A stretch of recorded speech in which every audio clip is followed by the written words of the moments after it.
تولید و پخش فایل صوتی از کتابخانه اینترنتی آوای بوف.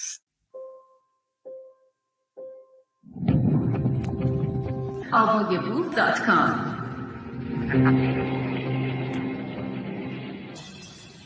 بازسازی هویت و انسجام و عزت تاریخی شیعیان لبنان. صدر از زمستان سال 1388 و همزمان با آغاز فعالیت‌های گسترده دینی و فرهنگی خود در مناطق شیعه نشین لبنان، مطالعات عمیقی را به منظور ریشه‌یابی عوامل عقب ماندگی اجتماعی، اقتصادی و فرهنگی شیعیان لبنان به اجرا گذاشت.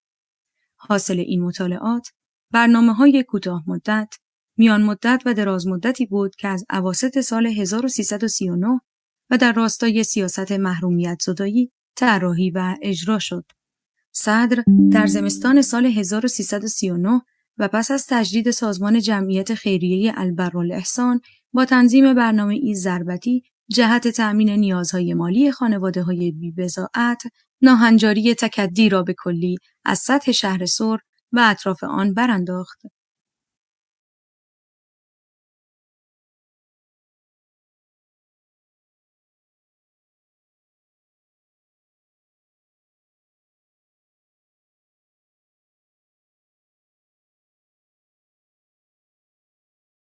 چرا قطع شد برنامه؟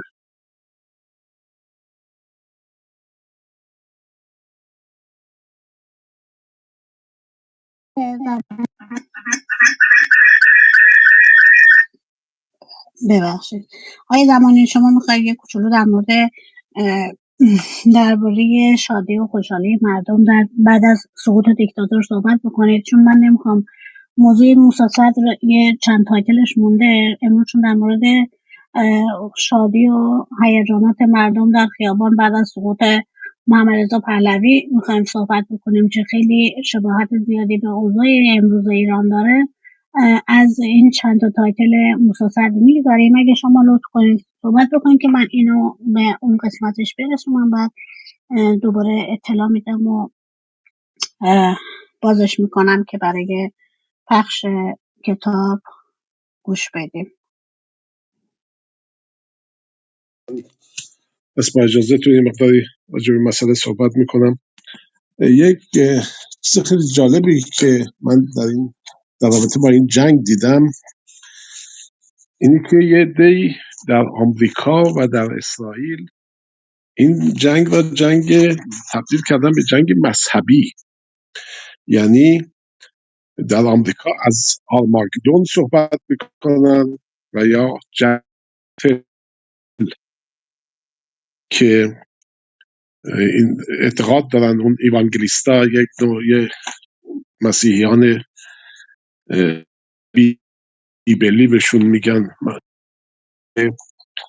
در همین محلی که در آن اسرائیل امروز هست جنگی رخ میده و این جنگ آخر زمانه و اینها باید مسیحیانم، این ایوانگلیستا معتقد بر این هستن که اینها دورور ترامپ هم هستن، اینها معتقدن که این جنگ باید شروع بشه و بر مبنای این جنگ که عیسی مسیح مجددا ظهور میکنه.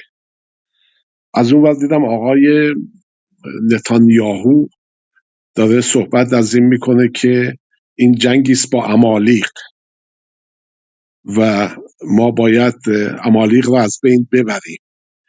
یعنی واقعا یه چیز وحشتناکیه این تفکراتی که این افراد دارن. ببینید یک آدم مؤمن،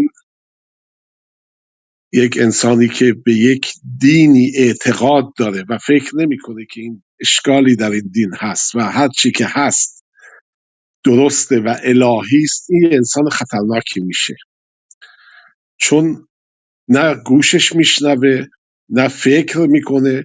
هرچی هم که شما بگید این نمیخواد قبول کنه که شاید اشتباه میکنه، چون اون اعتقاداتی که داره اعتقادات الهی میدونه و برای این مبنا نمیتونه اون اعتقادات اشتباه باشه. پس اون کسی که اشتباه میکنه شمایی هستی که داریش با این شخص بحث میکنی. آقای نتانیاهو شما میبینید این شخص ظاهر متمدنانه‌ای داره ولی افکار هیولایی داره. یعنی آدم کشیشون بر مبنای دستورات دینی است. زمانی که شما به صلاح دین آراسته بشی تبدیل میشه به یه حیوانی که برات کشتن خیلی راحته. چرا؟ چون اون دین به شما اون دینی که از خداوند از طریق اون پیامبرش یا از طریق اون کتابش به شما این دستور را داده، پس کار شما کاریست در خدمت خداوند، کاریست الهی. این اون چیزیست که انسان را بسیار خطرناک میکنه. اوایل دوران محمد خب ابو عبیده جراح را ما داریم، سر پدر خودش برید و آورد جلوی پای محمد انداخت. محمد هم بهش وعده بهشت داد، گفت شما عشره مبشره هستی، یکی از 10 تنی هستی که من وعده بهشت از حالا به شما میدم. یعنی شما بدون سوال و جواب مستقیم وارد بهشت میشی. یهودی ها هم همین دارن. مسیحی هم در طول تاریخ شما دیدید چه جنایاتی به نام مذهب که انجام ندادن. اینها در اسپانیا مردم را میسوزوندن، میگفتن داریم به خدمت میکنیم، تو کافر هستی، تو بیدین هستی، تو خطاکار هستی، ما با سوزوندن گناه تو را پاک میکنیم. یعنی دیگه احتیاج نیست تو اون دنیا بسوزی، ما در اینجا که داریم میسوزونیم تو را به نوعی داریم به خدمت میکنیم. یعنی یک کمچه افکار هیولایی داشتن. این آقای نتانیاهو چند وقت پیش که من یه فیلمی دیدم، یه سری از سربازای اسرائیلی در حال رقصیدن بودن که به حساب نشون میداد که کلی بچه کشته شده بود در اون روزی که اینها داشتن میرقصیدن و هیچ احساس شرم یا احساس ناراحتی که آقا یه سری مردم عادی کشته شدن، یه سری کودک، یه سری افرادی که هیچ قدرت دفاع از خودشون نداشتن، نظامی نبودن، ولی اینها خوشحال بودن. چرا؟ چون بر طبق اون دینشون اون کار رو انجام داده بودن. باز برمیگرده این مسئله، شما ببینید نتانیاهوی کرواتی مدرن امروزی افکار هیولایی تورات و تنخ و تلمود و اینا در سرش هست. بر طبق مطالبی که در تنخ آمده که امالیق مردمی بودند که فرزندان یعقوب برادری داشت به نام عیسو. اینا همه داستان هم هست، اینا هیچ کدوم واقعیتی نیست. یعنی شخصی به نام یعقوب در تاریخ رد پای ازش نمیشه پیدا کرد. شخصی به نام ابراهیم را نمیشه رد پای ازش پیدا کرد. میگن یعقوب یه برادری داشت به نام عیسو. این عیسو خانواده این به حساب نسل این با بنی اسرائیل در تضاد بودن، با نسل یعقوب، و عزت و آزار میکردن به حساب تیر و طایفه یعقوب را، تا اینکه یک روزی خداوند دستور داد، گفت این امالیق را، یعنی آنهایی که به شما تعدی میکنن، شما اجازه دارید بکشید، نه تنها خود اینها را نابود کنید، زن و فرزند و حیوانات اینها را میتونید از بین ببرید. این دستور که صادر شد دیگه یهودی ها متوجه شدن که خداوند این اجازه رو بهشون داره. الانم زمانی که اینا رو میفرستن به جنگ با فلسطینی ها در غزه، خود آقای نتانیاهو تو سخنانیش گفت حماس و این فلسطینی هایی که در غزه هستن و جمهوری اسلامی، اینها همه امالیق هستن. اینه که شما میبینید 168 بچه کشته میشه، هیچ اثری در اینها نداره اظهار ندامت کنن یا اظهار تأسف کنن از این موضوع به هیچ عنوان. من عرض کردم اول برنامه دیدم تو یکی از این برنامه‌های که از تلویزیون آمریکا پخش میشد، طرف که آقا این بمبش به این صورت عمل کرده، 2 مرحله‌ای بوده، سر این داشتن بحث میکردن. یکی اونجا گفت، یکی از همین شرکت کنندگان در این بحث گفت مشکلی نیست، حالا یه سری دختر بچه بودن، اگه میموندن هم زندگی جالبی نداشتن، اینا میبایست برقه سرشون کنن، حجاب داشته باشن و همچین زندگی خیلی جالبی هم نیست. به این گونه نگاه میکنن. این اون دینه که اینها را تبدیل کرده به همچه حیواناتی. در اسلام هم داریم، ما مسلمان هم داریم. به این راحتی ما که طرف میان دختر زندانی را قبل از اعدامش قبل از اینکه تیربارونش اعدامش بکنن بهش تجاوز میکنن، اونم باز بر طبق یک مسئله دینی است که در کتاب اینها آمده، یک تفسیری از یک سوره از قرآنه که در مؤمن موقعی که وارد بهش میشه، دختران باکره و پسران همچون لولو در دور و برش میچرخن.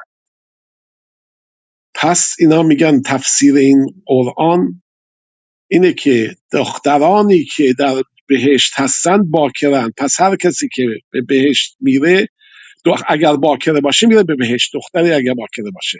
پس برای اینکه ما از ورود این به بهشت جلوگیری کنیم بهش اینجا تجاوز. شما تفکرات وحشتناکه. بفرمایید خانم. میبخشید زمانی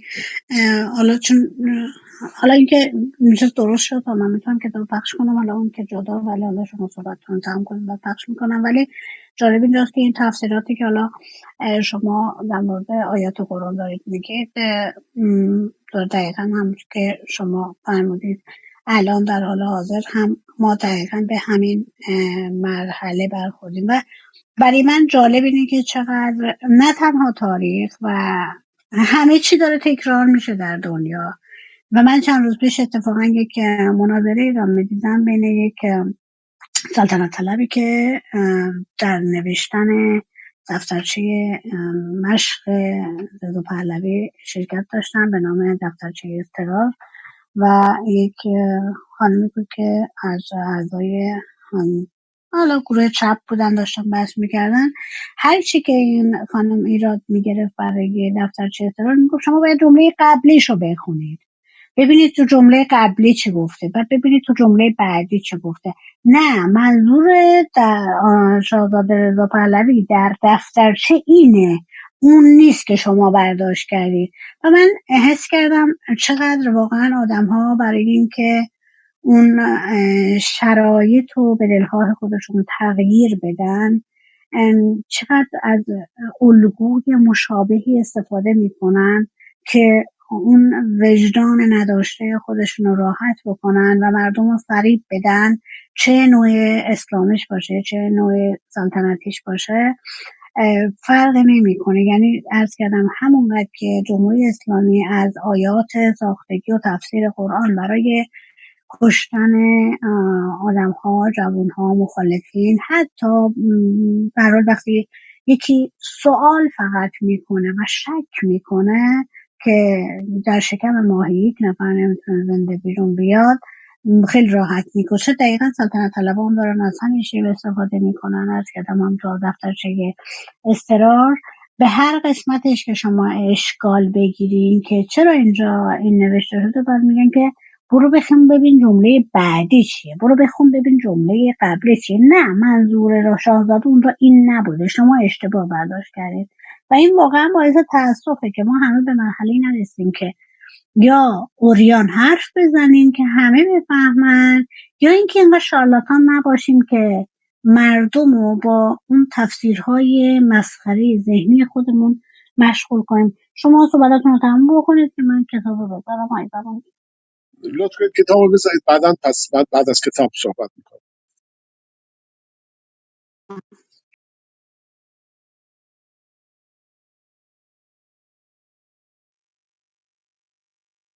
شاه از ایران و سقوط رژیم پهلوی و آغاز حکومت وحشت و ترور. محمد رضا پهلوی شاه قدرتمند ایران روز 26 دی ماه 1357 تخت سلطنت را رها کرد، ملتش را به جا گذاشت و دیگر هیچگاه به وطنش باز نگشت. به این ترتیب حدود 1 ماه بعد شرایط برای وقوع انقلاب اسلامی فراهم شد. خروج شاه و هرج و مرج پس از آن دولت آمریکا را که چند دهه بر قدرت مطلقه او به عنوان نزدیکترین متحدش در خاورمیانه تکیه داشت غافلگیر کرد. شاه ایران که در یک کودتای مورد حمایت CIA در سال 1332 قدرت خود را تثبیت کرده بود، از آمریکا میلیاردها دلار اسلحه خریداری می‌کرد و تأسیسات جاسوسی بسیار حساس آمریکا برای کنترل اتحاد جماهیر شوروی در شمال ایران مستقر بود. خروج شاه از کشور که ابتدا تحت عنوان تعطیلات اعلام شد، در شرایطی صورت گرفت که او به شدت بیمار بود. ورود او به آمریکا پس از سپری کردن ماه‌ها در کشورهای دیگر به اشغال سفارت آمریکا در تهران و گروگانگیری کارمندان آن انجامید که نقطه آغاز دشمنی بین آمریکا و ایران بود که تا به امروز ادامه پیدا کرده است. توضیح تصویر صفحه 271 محمد رضا شاه و ترک ایران. توضیح تصویر صفحه 272 فرار محمد رضا پهلوی شاه قدرتمند ایران. ایران خروج شاه را جشن می‌گیرد. محمد رضا پهلوی شاه گریانی که از پادشاهیش رانده شده روز سه‌شنبه 26 دی ماه سال 57 با جت سلطنتی خود راهی خارج شد. سفری که می‌دانست بازگشتی ندارد. خروج او از ایران موجب انفجار شادی در میان میلیون‌ها نفر از ملت او شد. خروج شاه از کشور به منزله پایان سلطنت در سرزمینی بود که به مدت 2500 سال شاهان بر آن حکم رانده بودند. توضیح تصویر صفحه 273 شادی مردم از رفتن شاه. ادامه متن. ایرانی‌های شادمان به خیابان‌های تهران ریختند و با رقص و آواز پیروزی مبارزات مردمی و خونین یک ساله علیه مردی که از سال 1320 بر این ملت حکومت کرده است را جشن گرفتند. آنها می‌خواندند و شعار می‌دادند که شاه برای ابد رفته است. راننده‌ها بوق می‌زدند و چراغ‌های اتومبیل‌ها را روشن کرده بودند. شاه 59 ساله شخصاً خلبانی هواپیمای سلطنتی بوئینگ 727 به نام شاهین پادشاه را به عهده گرفت و هواپیما پس از صعود به آسمان روشن تهران به سمت اسوان در مصر پرواز کرد. در آنجا انور سادات رئیس جمهوری مصر از شاه ایران استقبال کرد. انتظار می‌رود او قبل از سفر به آمریکا که رسما یک مرخصی طولانی توصیف شده است، چند روزی اینجا بماند. قرار است در اسوان با جرالد فورد رئیس جمهوری سابق آمریکا ملاقات کند که از مدت‌ها پیش تصمیم داشت برای دیدار با انور سادات به اسوان بیاید. جیمی کارتر رئیس جمهوری آمریکا در مصاحبه‌ای که سه‌شنبه شب از شبکه خبری NBC پخش شد گفت: به نظر او اتحاد جماهیر شوروی همسایه شمالی ایران خواستار ثبات در ایران است. این مصاحبه روز شنبه و قبل از خروج شاه ضبط شده بود. آقای کارتر گفت تغییر حکومت در ایران به این معنا نیست که ایران دیگر وجود ندارد. حکومت اتحاد جماهیر شوروی هنوز در این زمینه موضع گیری نکرده است. خبرگزاری تاس در گزارشی از نیویورک اساساً گزارش خبرگزاری‌های غربی را نقل کرد، ولی در عین حال گفت شاه همچون یک فراری بدون بدرقه تشریفاتی و گارد احترام ایران را ترک کرد. به گفته یک شاهد عینی در فرودگاه تهران، هنگام نزدیک شدن به شاه به پلکان هواپیما 2 افسر گارد شاهنشاهی زانو زده و پای او را بوسیدند. او از آنها خواست که برخیزند و بعد افسران یک قرآن روی دست گرفته و شاه و همسرش قبل از بالا رفتن از پلکان از زیر آن عبور کردند. شاه کت و شلوار مشکی و پالتو و شهبانو فرح کلاه و شال پوست خز به تن داشت. توضیح تصویر صفحه 274 آخرین لحظات محمد رضا شاه و فرح در ایران. ادامه متن.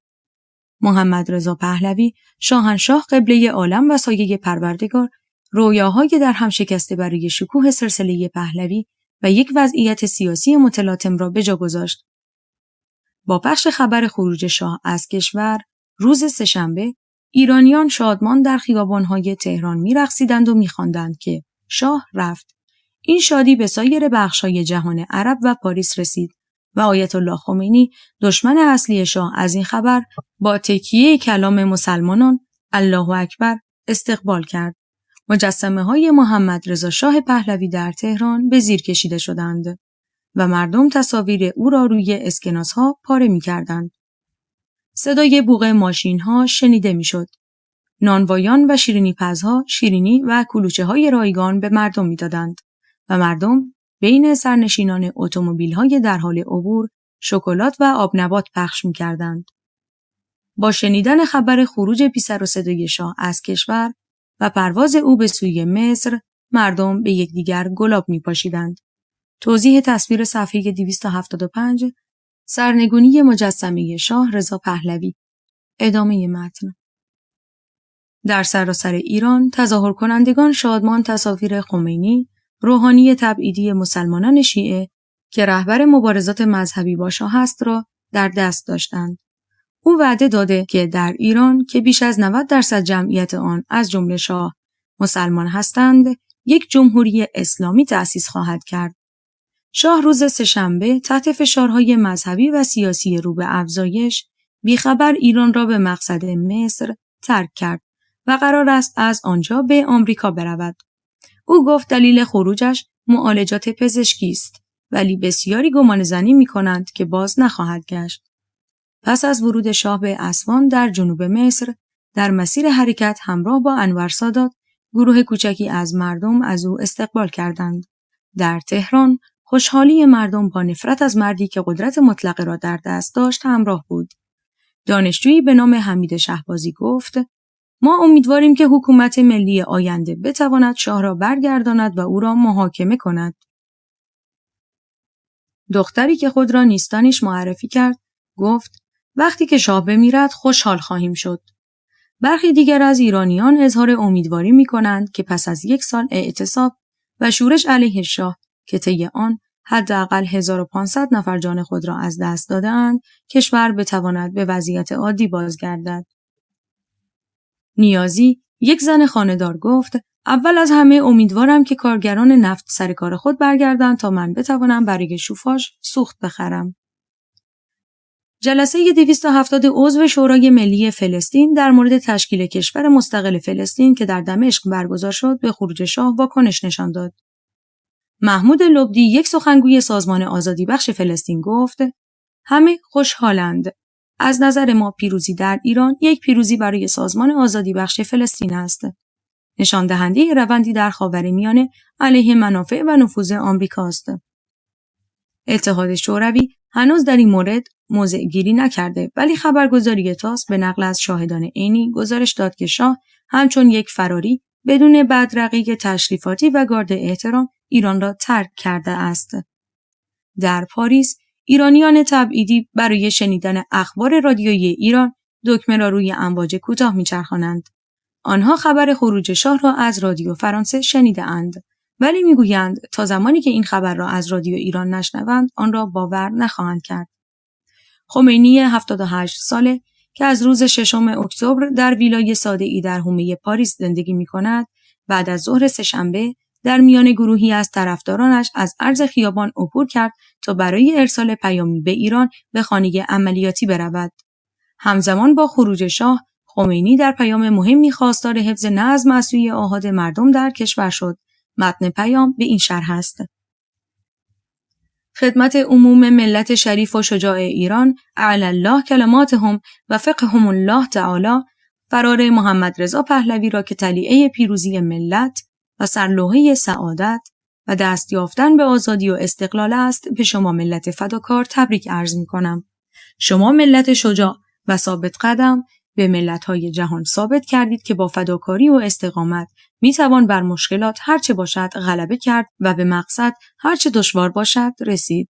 گرچه این ستمگر با دست آغشته به خون جوانان ما و جیب انباشته از ذخایر ملت از دست ما گریخت، ولی به خواست خداوند متعال به زودی به محاکمه کشیده خواهد شد و انتقام مستضعفین از او گرفته خواهد شد، ولکن قطع دست ستمکار از ادامه ظلم به دست ستمدیدگان فوری است. او رفت و به همپیمان خود اسرائیل، دشمن سرسخت اسلام و مسلمین پیوست و جرایم و آشفتگی‌هایی را بر جای گذاشت که ترمیم آن جز به تأیید خداوند متعال و همت همه طبقات ملت و فداکاری اقشار کاردان و روشنفکر میسر نخواهد شد. اکنون در این طلوع فجر سعادت و پیروزی توجه عموم را به مطالبی جلب می‌کنم. 1. بر جوانان غیور در سراسر کشور لازم است برای حفظ نظم با آن دسته از قوای انتظامی که اکنون به آغوش ملت بازگشته‌اند با تمام نیرو همکاری کنند و با کمال قدرت و جدیت نگذارند که بدخواهان و منحرفین آشوب و ناامنی ایجاد نمایند. 2. به تظاهرات و شعارهای پرشور علیه رژیم سلطنتی و دولت غاصب ادامه دهند و اگر منحرفین و مخالفین اسلام بخواهند اخلالی به وجود آورند و نظم را به هم زنند، از آنان جداً جلوگیری کنند. باید ملت بداند که هر انحرافی و هر شعاری که مخالف مسیر ملت است به دست عمال شاه منفور و عمال اجانب تحقق می‌یابد. من از جمیع اشخاص که انحراف داشته‌اند و یا گرایش به بعضی مکتب‌های انحرافی داشته‌اند تقاضا دارم که به آغوش اسلام که ضامن سعادت آنان است برگردند که ما آنان را برادرانه می‌پذیریم. در این موقع حساس که کشور جنگ زده ما بیش از هر زمانی به اتحاد و اتفاق احتیاج دارد، باید سعی شود که از هر اختلالی احتراز شود. 3. دولت موقت برای تهیه مقدمات انتخابات مجلس مؤسسان به زودی معرفی می شود و به کار مشغول خواهد شد. وزارتخانه ها موظفند که آنان را پذیرفته و با آنان صمیمانه همکاری کنند. این جانب به صلاح وزرای غیرقانونی می دانم که برکناری خود را اعلام کنند و خود را در مسیر ملت قرار دهند. 4. به جمیع نیروهای انتظامی و زمینی و هوایی و دریایی و صاحب منصبان و افسران و درجه‌داران ارتش و ژاندارمری و غیر آنان توصیه می‌کنم که دست از حمایت محمد رضا پهلوی که مخلوع است و به کشور برنمی‌گردد و در خارج نیز با نفرت مردم مواجه است بردارند و به ملت بپیوندند که صلاح دنیا و دین آنان در آن است. این جانب از همه طبقات خصوصا حضرات علمای اعلام در این موقع حساس تشکر می‌کنم و سلامت و سعادت همگان را از خداوند متعال خواست دارم و وحدت کلمه را همیشه خصوصا تا برانداختن رژیم شاهنشاهی و استقرار حکومت جمهوری اسلامی امیدوارم. و السلام علیکم و رحمت الله و برکاته. روح الله الموسوی الخمینی. تیتر شاه رفت یکی از ماندگارترین تیترهای مطبوعات دوران انقلاب 1357 است که در 26 دی ماه در صفحه نخست روزنامه اطلاعات نقش می‌بندد. مرحوم غلام حسین صالحیار سردبیر وقت روزنامه اطلاعات در خاطرات شفاهی خود به تاریخ 24 دی ماه 57 که سید فرید قاسمی آن را نقل کرده می‌گوید: چون رفتن شاه قطعی است و توانسته ایم تاریخ و حتی ساعت پرواز را هم به دست بیاوریم، باید پیشبینی کارها را بکنم. میدانم در ساعتی که پرواز انجام می شود، رساندن عکس به روزنامه و انعکاس جزئیات چگونگی انجام این حادثه مهم مقدور نیست.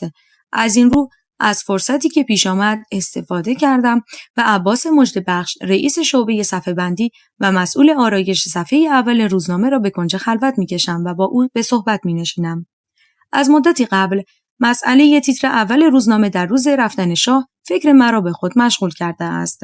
همان 2 کلمه را روی یک تکه کاغذ کوچک نوشتم و دادم دست مسئول فنی و پرسیدم: می‌توانی این 2 کلمه را با دستگاه آگران طوری بزرگ کنی که تمام عرض بالای صفحه اول را بپوشاند؟ یک خورد و گفت: مگر تمام شد؟ گفتم: می شود، اما فعلا فقط بین من و تو باشد. می‌خواهم کارمان را جلو بیاندازیم. ضمناً هم خودت در آرشیو بگرد و یک عکس از شاه و فرح با لباس زمستانی در فرودگاه مهرآباد را پیدا کن که پشت به دوربین در حال نزدیک شدن به هواپیما نشانشان دهد، طوری باشد که دارند میروند، دور میشوند. آن را هم 3 ستونی بساز، فیل تیتر و گراور را هم بعد از آن که به من نشان دادی بگذار در کشویت و درش را هم قفل کن. فکر نمی کنم زیاد در کشور بماند. به عباس مژده‌بخش اطمینان 100% داشتم. هنوز 2 ساعت نگذشته بود که این بار او مرا به همان کنج خلوت کشاند و نمونه کار را نشان داد. درست همان چیزی بود که خواسته بودم. خندیدم و از هم جدا شدیم. 26 دی از همان اولین ساعات صبح خبرهای رسیده از دربار، نخست وزیری، فرودگاه مهرآباد و منابع دیگر نشان می‌دهد که امروز خروج شاه قطعی است. مهمترین قسمت تدارکات کار امروز قبلا دیده شده و فقط مسائلی نظیر استقرار خبرنگار و عکاس در فرودگاه و نظایر آن باقی مانده است. ناگهان صدای رئیس دفترم بلند شد که گوشی دیگری را به دستم داد و گفت: فرودگاه؟ صدای خبرنگار مستقر در فرودگاه را شنیدم و کلماتش را به این شرح یادداشت کردم. هواپیمای بوئینگ 727 شهباز حامل شاه و فرح سر ساعت 12:30 از زمین بلند شد و من الان دارم با چشم مسیر اوج گرفتن آن را در آسمان دنبال می کنم. گوشی را گذاشتم و عین جمله‌ای را که یادداشت کرده بودم در گوشی تلفنی که به دانشجویان ایرانی وصل بود با صدای بلند برای آنها و همچنین جماعتی که دور میز و در سالن تحریریه اجتماع کرده بودند قرائت کردم. صدای نماینده دانشجویان خطاب به دوستانش با فریاد بلند شد: بچه‌ها، خبر رسمی، شاه رفت. غریو شادمانی را از یک سو به وسیله خط تلفنی از هزاران کیلومتر دورتر در لس آنجلس میشنیدم و از سوی دیگر از اجتماعی که در سالن تحریریه و به خصوص کنار میز من حلقه زده بود. در این میان قیافه مژده‌بخش جلب نظر میکرد که از پشت حلقه جمعیت با حرکات دست و سر و گردن میخواست مرا متوجه خود کند. وقتی دیدم چشمم به او افتاده است، فریاد زد: برم؟ جواب دادم: برو. کار اصلیش را در صفحه اول برای نخستین بار 2 روز زودتر انجام داده بود. توضیح تصویر صفحه 280 خبر رفتن شاه که پیشاپیش آماده شده بود. روایت اردشیر زاهدی و سفرای آمریکا و انگلیس از فرار شاه. فرار شاه از ایران بیش از این که با سلاطین خودش بوده باشد، از روی اجبار و برنامه‌ریزی اربابان خارجی‌اش به رهبری آمریکا بوده است. چنانچه سران کشورهای آمریکا، انگلیس، فرانسه و آلمان غربی در تاریخ 17 دی 57 با قطعی دانستن سقوط شاه تصمیم به این گرفتند که شاه ایران را ترک کند و در نتیجه سران کشورهای مذکور کنترل اعتراضات مردم را در دست گیرند. ناگفته نماند که روی کار آمدن بختیار و حمایت آمریکا از وی نیز در همین راستا بوده است. اردشیر زاهدی در کتاب 25 سال در کنار پادشاه با تایید فرار شاه می‌نویسد: تقریباً 10 روز قبل از رفتن آیت الله خمینی به ایران، آقای پاکروان، رئیس اسبق ساواک، به من اطلاع داد که شاه می‌خواهد مملکت را ترک کند. او با اصرار از من می‌خواست تا شاه را تشویق به ماندن در ایران کنم و می‌گفت اگر شاه برود، ارتش ماجرای 28 مرداد 32 را تکرار نخواهند کرد.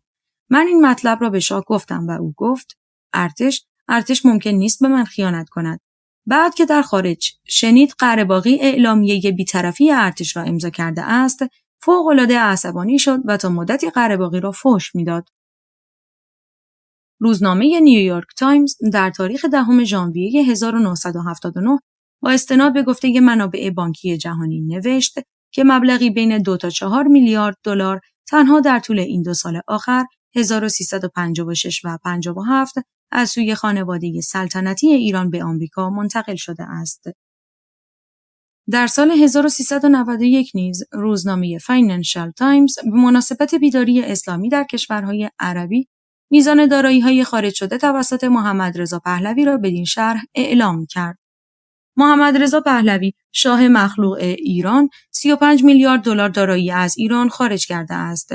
این روزنامه در ادامه نیز با اذعان به اینکه مبلغ ذکر شده همه آن چیزی نیست که توسط شاه از کشور خارج شده نوشت: به نظر می‌رسد این رقم متعلق به خروج مستقیم دارایی به شکل ارز از کشور باشد و املاک و سهام خاندان پهلوی در خارج از کشور در آن محاسبه نشده است. تنها همین نوشته روزنامه فاینانشال تایمز برای سنجیدن میزان و ارزش ثروتی که شاه از ایران خارج کرده و به آمریکا برده است کفایت می‌کند تا بدانیم که محمد رضا پهلوی چه خسارت قابل توجهی را به مردم ایران وارد کرده است.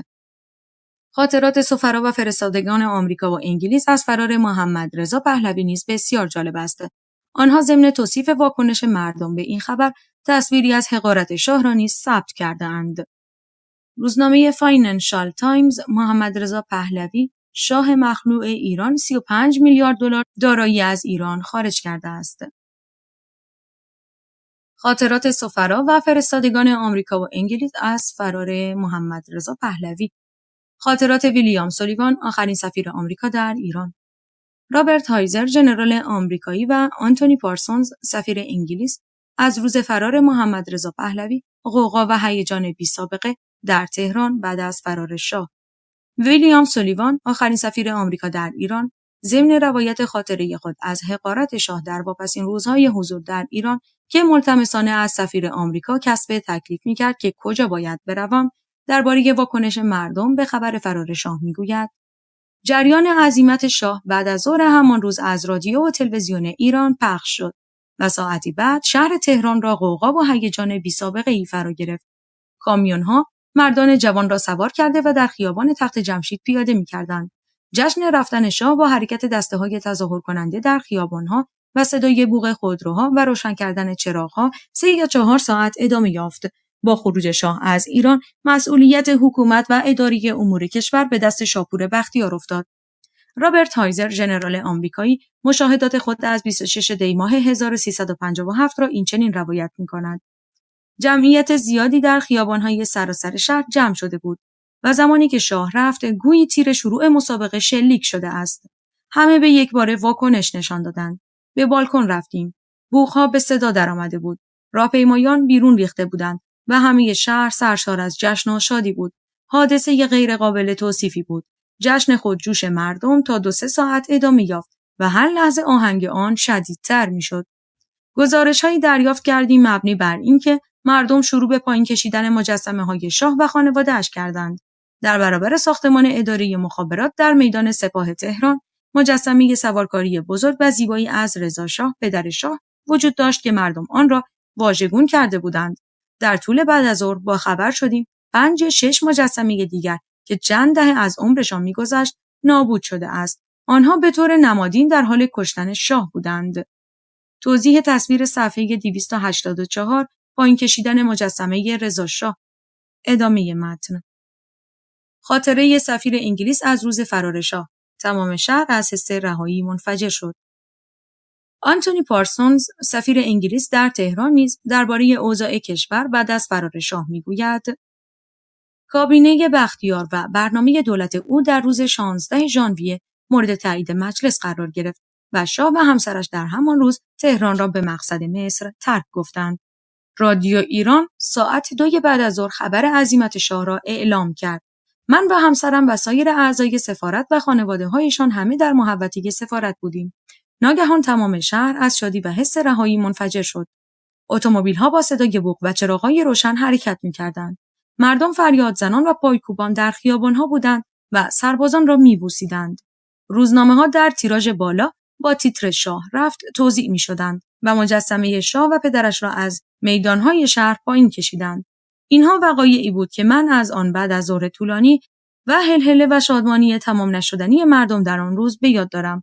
ما جلوی درب سفارت برای تماشای شادی مردم ایستاده بودیم و مردم برای ما دست تکان می‌دادند و روزنامه‌هایی را که عنوان شاه رفت بر روی آنها نقش بسته بود به ما می‌دادند. سربازان محافظ سفارت عاقلانه با تبسم تسلیم مردم شده بودند و اجازه می‌دادند آنها برای شعار دادن بالای اتومبیل‌های زره‌پوششان بروند، در حالی که لوله‌های تفنگ آنان با گل مسدود شده بود. من هرگز چنین منظره‌ای را به چشم خود ندیده بودم. توضیح تصویر صفحه 285 شادی و حس رهایی مردم.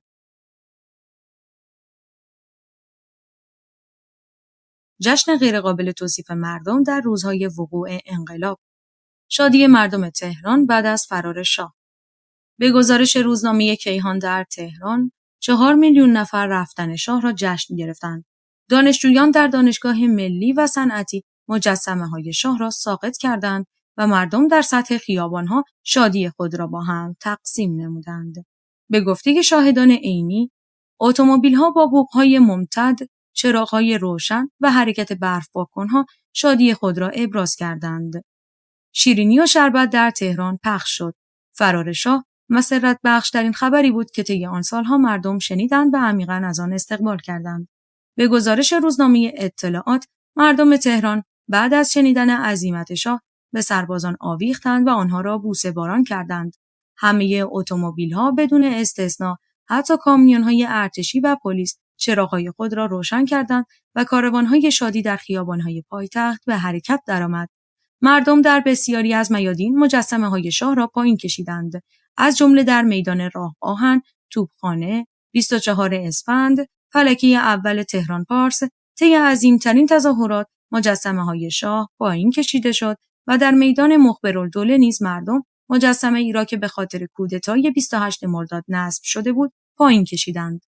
چنانکه سفیر آمریکا میگوید، جریان عزیمت شاه بعد از ظهر همان روز از رادیو و تلویزیون ایران پخش شد و ساعتی بعد شهر تهران را غوغا و هیجان بی‌سابقه‌ای فرا گرفت. کامیون‌ها مردان جوان را سوار کرده و در خیابان تخت جمشید پیاده می‌کردند. جشن رفتن شاه با حرکت دسته‌های تظاهر کننده در خیابان‌ها و صدای بوق خودروها و روشن کردن چراغ‌ها 3 یا 4 ساعت ادامه یافت. این جشن خودجوش آنقدر بزرگ بود که رابرت هایزر، ژنرال 4 ستاره آمریکایی، آن را حادثه غیرقابل توصیف می‌خواند و آنتونی پارسونز، سفیر انگلیس در ایران، اذعان می‌کند هرگز چنین منظره‌ای را به چشم خود ندیده بود. توضیح تصویر صفحه 287 شادی در خیابان‌های پایتخت. ادامه متن. روز فرار محمدرضا پهلوی در کرمان چه گذشت؟ مردم کرمان نیز در این روز همگام با دیگر مردم کشور به جشن و شادمانی پرداختند. آنها در این روز 3 مجسمه بزرگ طاغوت را در کرمان پایین کشیدند. بعد از اعلام خروج شاه از کشور، مردم به پا خاسته کرمان که از اتفاقات خوش سیاسی آن روزها به هیجان آمده بودند، در اولین گام برای برچیدن نمادهای طاغوت اقدام به سرنگون ساختن مجسمه‌های شاه و پدرش رضا شاه از میادین کرمان کردند و 3 مجسمه محمدرضا شاه پهلوی و رضا شاه را از سر ستون‌های واقع در میادین ژاندارمری، شهدای نیروی انتظامی، میدان باغ ملی، چهارراه ولیعصر و چهارراه طهماسپ‌آباد سمیه برچیدند. با فرار شاه، تغییر فضایی کلی در مملکت شروع شد. یک شب با قرار قبلی مجسمه‌های معدودی که در وسط شهر بود پایین آورده شدند و هر تکه آن را برای نمایش سر چهارراهی گذاشتند و مردم برای دیدن آنها در شهر می‌گشتند. یک شاهد عینی هم از نحوه پایین کشیدن یکی از مجسمه‌های رضا شاه در کرمان در آن روز می‌گوید: خاطره‌ای از پایین کشیدن مجسمه رضا شاه در میدان ژاندارمری، شهدای نیروی انتظامی کنونی که روی ستونی بود، به یاد دارم. یک کامیون را از قبل آماده کرده بودند. وقتی جمعیت به میدان ژاندارمری رسید، سیم بوکسل و ابزارهای لازم آماده بود.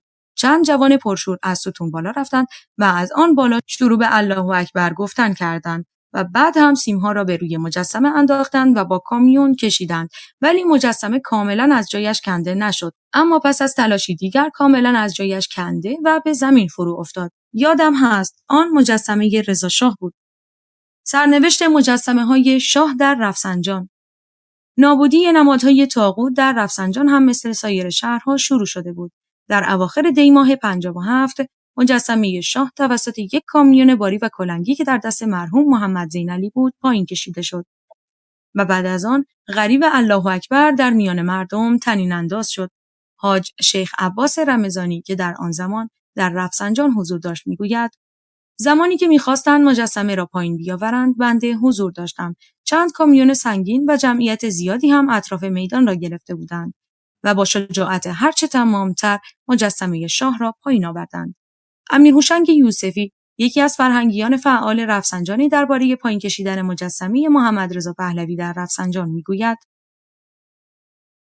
روزی برای پایین کشیدن مجسمه شاه به طرف میدان مجسمه آن زمان میدان ابراهیم حرکت کردیم و پس از عبور از چهارراه مسجد جامع، ماموران ابتدا گاز اشک‌آور و سپس با گلوله از ما پذیرایی کردند که شهید والامقام اکبر مقیمی در این حادثه شهید و تعدادی زخمی شدند.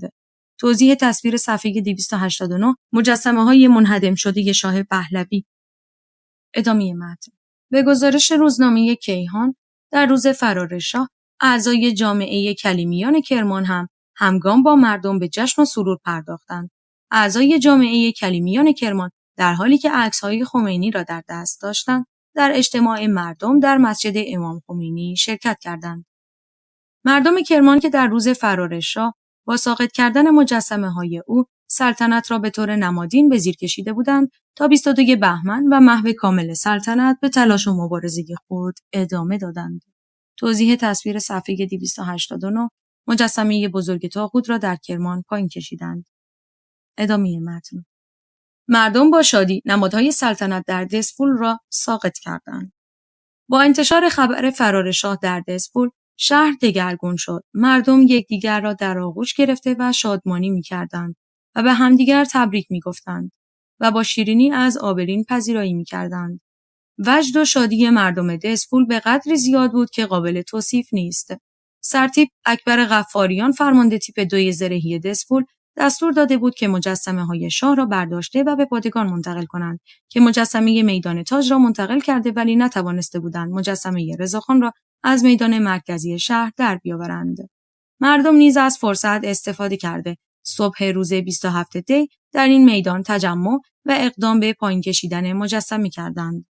در هنگام پایین کشیدن مجسمه، یکی از فعالان انقلاب با فریاد به مردم یادآور شد که این روز به سادگی به دست نیامده.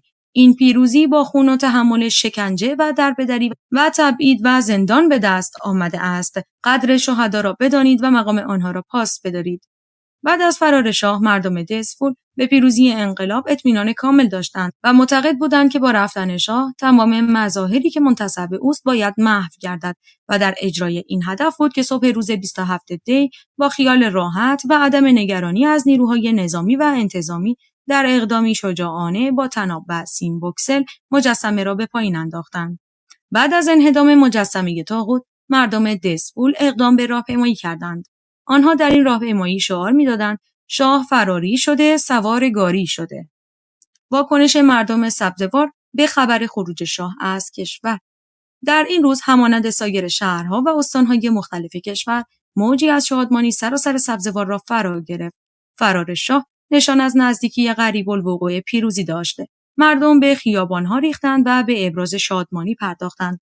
نظام الدین ملازاده از فرهنگیان فعال انقلابی در خصوص واکنش مردم به این حادثه چنین ذکر می‌کند: به محض اینکه مردم سبزوار از رادیو متوجه شدند که شاه از ایران فرار کرده، همزمان با حضور مردم دیگر شهرها در اینجا نیز به خیابان‌ها ریختند.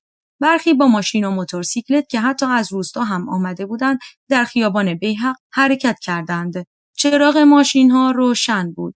برخی از رانندگان پرچم‌هایی بر روی ماشین خود نصب کرده بودند که این مسئله صحنه جالبی آفریده بود. آنقدر سر و صدا و هیجان بود که گیج کننده بود و این را ما به چشم خود دیدیم. جشن و سرور مردم خرم‌آباد در روز فرار شاه. با شنیدن خبر خروج شاه از کشور، مردم خرم‌آباد به خیابان‌ها ریختند و با راه‌اندازی کاروان شادی در میدان مجسمه آزادی کنونی گرد آمدند و مجسمه رضا شاه را پایین کشیدند. مردم در سرتاسر شهر به راهپیمایی پرداختند و با اهدای گل به سربازان و مأموران آنها را نیز در شادی خود شریک کردند. سقوط مجسمه شاه در شهر ری. در روز 26 دی وقتی محمد رضا پهلوی پس از سالها ظلم و جنایت در حق مردم ایران و همراه همسرش ایران را به سمت مصر ترک کرد، مردم شهر ری نیز با حضور در خیابان‌ها به اظهار شادمانی و پخش گل و شیرینی پرداختند و این پیروزی بزرگ را جشن گرفتند. عصر همان روز مجسمه شاه را که در میدان مرکزی شهر ری معروف به میدان دایره بود به زیر کشیدند. حاج اصغر و حاج محسن سبزعلی درباره به زیر کشیدن مجسمه شاه میگویند: 26 دی یک ختم برای شهید سبزعلی در تهران گرفته بودند. ما عازم آنجا بودیم که سر میدان دایره، میدان اصلی شهر ری، به ما خبر دادند که شاه فرار کرد. آن موقع مبارزان شهر ری تصمیم گرفته بودند که مجسمه را پایین بکشند، چون یک آینه دق برای انقلابیون شده بود. همان بعد از ظهر پس از فرار شاه مجسمه را پایین کشیدیم. بدین ترتیب که ما سیم بوکسل انداختیم گردن مجسمه و بستیم به تانکر نفتی و تانکر حرکت کرد و مجسمه به زمین افتاد و مقداری از آن خرد شد و بقیه آن را هم تانکر روی زمین کشید و برد. فرار شاه از کشور و واکنش مردم همدان. در همدان به محض اعلام خبر خروج شاه از ایران، تظاهرات مردم مبدل به دست‌افشانی و هلهله و شادی عمومی شد. ماشین‌ها با روشن کردن چراغ‌ها و به صدا درآوردن بوق، واکنش‌هایی از خود نشان می‌دادند. مردم به یکدیگر تبریک می‌گفتند و نقل و شیرینی قسمت می‌کردند. این کار تا پاسی از شب ادامه داشت. شادی مردم خمین. در خمین با اعلام خبر فرار شاه، مردم از ساعت 2 بعد از ظهر به خیابان‌ها ریختند و تا پاسی از شب به جشن و شادی پرداختند. جوانان و نوجوانان گروه گروه در خیابان‌ها راه افتاده و شعار می‌دادند. آنچه از شیرینی و نقل و نبات در مغازه‌های خمین باقی مانده بود، آن روز در خیابان‌ها بین مردم توزیع شد. ماشین‌ها با چراغ روشن در معابر به حرکت درآمده و بوق می‌زدند. خلاصه مردم خمین پس از 2 سال برای اولین بار لبخندی بر لبشان نقش بست و پس از دیدن و شرکت در آن همه مجلس عزا، بالاخره طعم یک جشن و شادی حقیقی را چشیدند. همه به یکدیگر تبریک می‌گفتند و با هم روبوسی می‌کردند. گروهی نیز به مقابل پایگاه‌های نیروهای نظامی رفته و به آنان شیرینی تعارف می‌کردند. واکنش مردم قم. در قم نیز مردم با شنیدن خبر فرار محمدرضا پهلوی از کشور به جشن و شادمانی پرداختند. آیت الله طاهری خرم‌آبادی که در آن روز از اصفهان به قم رفته بود، مشاهدات خود را این گونه روایت می‌کند: در مسیر اصفهان به قم در داخل ماشین و نزدیک قم بودیم که گوینده رادیو اعلام کرد که شاه از ایران خارج شده است. وقتی وارد قم شدم دیدم که اوضاع شهر به هم ریخته است و وضع غیرعادی است. تاکسی‌ها چراغ‌هایشان را روشن کرده و پرچم‌هایی را نیز نصب کرده بودند. به خیابان صفاییه که آمدم دیدم که مردم اظهار خوشحالی می‌کنند و شیرینی پخش می‌کنند و گل می‌دهند. با فرار شاه از کشور در تبریز و ارومیه چه گذشت؟ در تبریز به محض اعلام خبر، ده‌ها هزار نفر از مردم به خیابان‌ها ریختند و دست به راهپیمایی زدند، به نحوی که در مدت کوتاهی تمام خیابان‌ها مملو از جمعیت شد. به گزارش روزنامه اطلاعات، تظاهر کنندگان بلافاصله مجسمه‌های رضا شاه و شاه را در میدان شهرداری، میدان دانشسرا، داخل باغ گلستان، میدان راه آهن و در ورودی استادیوم پایین کشیدند. مردم ارومیه نیز همین که خبر خروج شاه را شنیدند به خیابان‌ها ریختند و به جشن و پایکوبی پرداختند. در این شهر اتومبیل‌ها چراغ‌هایشان را روشن کردند و ساعت‌ها بوق زدند. شادمانی مردم در سایر استان‌ها. در سایر استان‌ها هم مردم با شرکت در جشن به یکدیگر تبریک می‌گفتند. شهرهای بندرعباس، ساری، کاشان، اندیمشک، زنجان، اصفهان، شیراز، قزوین، مشهد، کرمانشاه و غیره مجسمه‌های شاه و رضا شاه را پایین کشیدند و عکس‌های خمینی را به جای آن نصب کردند. در گلستان مردم طی راهپیمایی شادمانی مجسمه شاه را پایین کشیدند. مردم رامیان هم پس از شنیدن سخنرانی آقای قدیمی در خیابان‌های شهر به راهپیمایی پرداختند. در زنجان هنگامی که مردم قصد پایین آوردن مجسمه شاه را داشتند، با مأمورین گارد شهربانی درگیر شدند.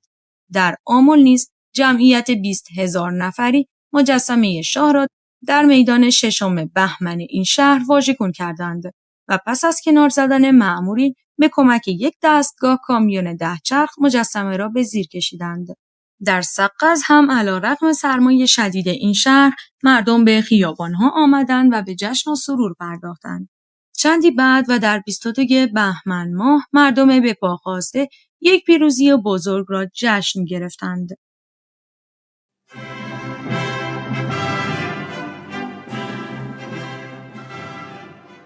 نسل کشی ایرانیان، جنایات مبلغان دینی در عصر معاصر. نویسنده دکتر حوری قرداغی. راوی نسیم. تولید و پخش فایل صوتی از کتابخانه اینترنتی آوای بوف.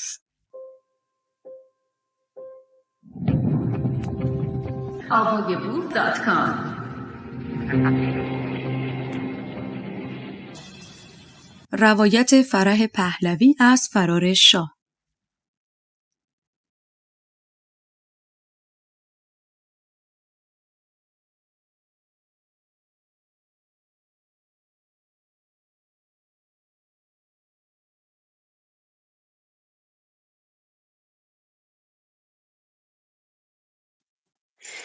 خسته نباشید عزیزان. امیدوارم که تا اینجای کتاب رو گوش کردیم براتون مفید که نمیتونم بگم، ولی واقعا چیزی هستش که الان هم داریم میبینیم. اگر رفتن دیکتاتور، اول صحبت هم گفتم، رفتن دیکتاتور فقط میتونه یک خوشحالی باشه که در حال حاضر نسبت به اون دیکتاتوری که حاکم بود، حالا که به هر حال مرده، سقوط کرده، فرار کرده، ما هیجان زده و خوشحال هستیم. ولی وقتی سیستم هنوز سر جاش هست، وقتی که پهلوی فرار کرد ولی سیستمش موند، خمینی به جاش نشست و نیروهای ساواک موندن، ازش دوباره استفاده کردن، یعنی در واقع سیستم دیکتاتوری هنوز پابرجا بود و به کار خودش ادامه داد. و خوشحالی اون روز چیزی کم از خوشحالی امروز برای کشته شدن خامنه‌ای نبود. در واقع میشه گفت دیکتاتورها جامعه را به جایی میرسونن که با نبودشون، البته ببخشید حرف تا حرف میاد، ولی یعنی جملاتم باز میخوام برگردم به گذشته که آقای زمانی فکر کنم ابتدای صحبتاشون فرمودن و حالا بیشتر توضیح میدن، اینکه فقط نه مرگ خامنه‌ای بود و نه مرگ یا فرار پهلوی ها. در واقع میتونیم بگیم که در تمام این، حالا با روایت سلطنت طلب ها، 2500 سال حکومت پادشاهی با رفتن هر پادشاه یا با سقوط یا فرار، مرگ یا هر چی که بوده، سلسله‌ای که در این 2500 سال سقوط میکرد، اون خوشحالی مردم و خوشحالی رعیت و امت رو همیشه میدیدیم و داشتیم. برای اینکه حکومت فردی، حکومت تک نفره، حکومتی که توسط یک شاه با اون حکم یک نفر اداره میشد و رفتنش باعث میشد هم تو کشور هرج و مرج ایجاد بشه و همین که مردم شادی بکنن به خاطر اینکه فکر میکنن که شاید اونی که بعد از این دیکتاتور، بعد از این جلاد و خائن میاد بهتر هست. برای همین مردم به هیجان میان، ذوق میکنن، شادی میکنن، اینکه شیرینی پخش میکنن، میرقصن، اینکه بالاخره دیکتاتور به زیر کشیده شد و ما به آزادی میرسیم. ولی وقتی میبینیم، وقتی سیستم سر جاش هستش، وقتی هنوز اون سیستم دیکتاتوری سر جاش هستش، فقط دیکتاتور عوض میشه یا انتقال دیکتاتوری یا قدرت رو داریم که اون شخص جدیدی که میاد دقیقاً انگار اندازه جای پاش با اندازه جای پای اون قبلی برابر با پای بعدی هستش که دقیقاً پرینت شده و میذاره روش و قدم بعدی را بر علیه این مردم بر میداره. البته اوضاع الان فکر میکنم خیلی فرق کرده نسبت به حالا اون پادشاهانی که در دوره های سلسله های قبلی داشتیم، ولی بی‌شباهت با دوره پهلوی نیست، به خاطر اینکه در اون دوره هم دوره رضا شاه هم محمد رضا شاه این دولت های خارجی بودن که با دخالتشون و آوردن اون شخصی را که مورد نظر اونها بود و گذاشتن در اون رأس دیکتاتوری، در رأس قدرت، باعث می شدن که اون شادی و خوشحالی مردم، اون شیرینی که از رفتن این دیکتاتور داشتن مزه میکردن، به کامشون تلخ بشه و دوباره اون جامعه خفگان، جامعه کشتار و شکنجه را از اول شروع بکنن. من فکر میکنم حالا قبل از اینکه آقای زمانی توضیح بدم، به خاطر اینکه هم میخوام در مورد شرایط الان با دوره این دوتا دوره ای را که به هر حال هر دوی این پادشاه ها را که در این 100 سال ما داشتیم گماشته قدرت های خارجی بودن و مجبور بودن که بر اون افرادی را که به اینا قدرت داده بود، به هر حال اینا تو جایگاهی قرار گرفته بودن که یک آدمی که تا همین مثلا چند سال قبلش به عنوان یک نگهبان سفارت فلان کشور داشته فعالیت میکرده، یا اینکه یک سرباز جوز بوده و با کمک خارجی ها به قدرت میرسه، مجبور بود برای اینکه در اون قدرت بمونه باید نوکری خودش رو برای اونها ثابت میکرد، باید برای اونها میگفت که هر آنچه شما بگید من عمل خواهم کرد، فقط بذاره تو این جایگاهی که میدونم مال من نیست، ولی چون شما گذاشتید من میمونم اینجا و بهتون خدمت میکنم. میریم سراغ آقای قهرمانلو در مورد حالا این اتفاقهای ارتباط اتفاقهای یا اون هیجان مردم در جامعه رو. آقای دکتر میخوام شما در مورد، چون شما تو حیطه به هر حال روانشناسی هم فعال هستید، از لحاظ روانشناسی جامعه امروز ما را که این به هر حال اون حس هیجان یا اون حس پیروزی در مردم به وجود میاره که فکر میکنن که الان اون خواستشون رسیدن، امروز و با اون دو تا دوره را که عرض کردم در مورد پهلوی که به هر حال شما هم میدونید ما هم میدونیم که اگه قرار باشه الان این پهلوی سوم و حکومت‌های خارجی بیارن سر کار، میشه باز این سلسله وار، این سه تا پدر بزرگ و پسر و کشورهای خارجی با وعده هایی که اینها به اونها میدن، به کشورهای خارجی میدن، که همونطور که میدونید آقای رضا پهلوی گفته که اگر من بیام این میلیارد به نفع آمریکا از ایران میتونن برداشت داشته باشن. اگر لحاظ روانشناسی این جامعه ما را وقتی در این حالت مستعصل قرار میگیرن یه مقدار بشکافید ممنون میشم. با درود مجدد. البته من مثل شما بسیار رتبه روانشناسی رو خوب نخوندم، من فقط دوره روانپزشکی رو دیدم، ولی خب خیلی طبیعیه این. من خودم چون در اون زمان بودم، حتی 2 بار هم تو خیابون رفتم که احساس بکنم. نمیدونین وقتی که فشار چند هزار ساله باید بگم وقتی برداشته میشه، نمیدونین مردم چه حسی دارن. فکرش بکنی الان توی خیابون یارو میتونه حتی بره فوش بده، ولی اون وقت توی خیابون که هیچی، توی خونت هم نمیتونستی چیزی بگی. اینقدر یعنی تجسم واقعا استبداد برای نسل فعلی خیلی مشکله که بدون اون وقتا چه بود. اینقدر فشار روانی روی مردم بود، شما حتی به یه پاسبان نمیتونستید یه چیزی بگید، تو فوری میگفت تو داری به اعلیحضرت داری توهین میکنی، اون این درجه رو به من داده، میکن بعد به شما فوش میداد و میافتاد رو شما که شما به اعلیحضرت فوش دادین. یعنی وقتی میگم واقعا فشار روانی باید بوده باشید در اونجا که چه بود. توی در و دیوارها می نوشتن دیگه که دیوار موش دارد موش گوش دارد. یعنی حواستون باشه ما همه جا هستیم، توی خونه تونم در امن نیستید. من یادم میاد دیگه حتی تو خونه هم گاهی اگر صحبت میشد یواش حرف میزدن، فکر میکردن اینا اینقدر تکنولوژی وسیع دارن همه جا میشنون میتونن. خب این فشار شاید چندین ساله و چند هزار ساله دیکتاتوری استبدادی یه دفعه برداشته شد که هیچ کس انتظارشو نداشت. واقعا فکر نمیکردم به این سرعت این بره.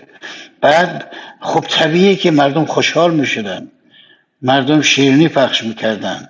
اصلا شما تو صورت مردم شادی رو میدیدید که این فشار روانی از روی مغز اینا برداشته شده، دیگه راحت شدن، دیگه پشت سرش رو نگاه نمیکنه که ساواکی وقتی پشتش باشه، دیگه اینجوری نمیگه که هیچی نگو.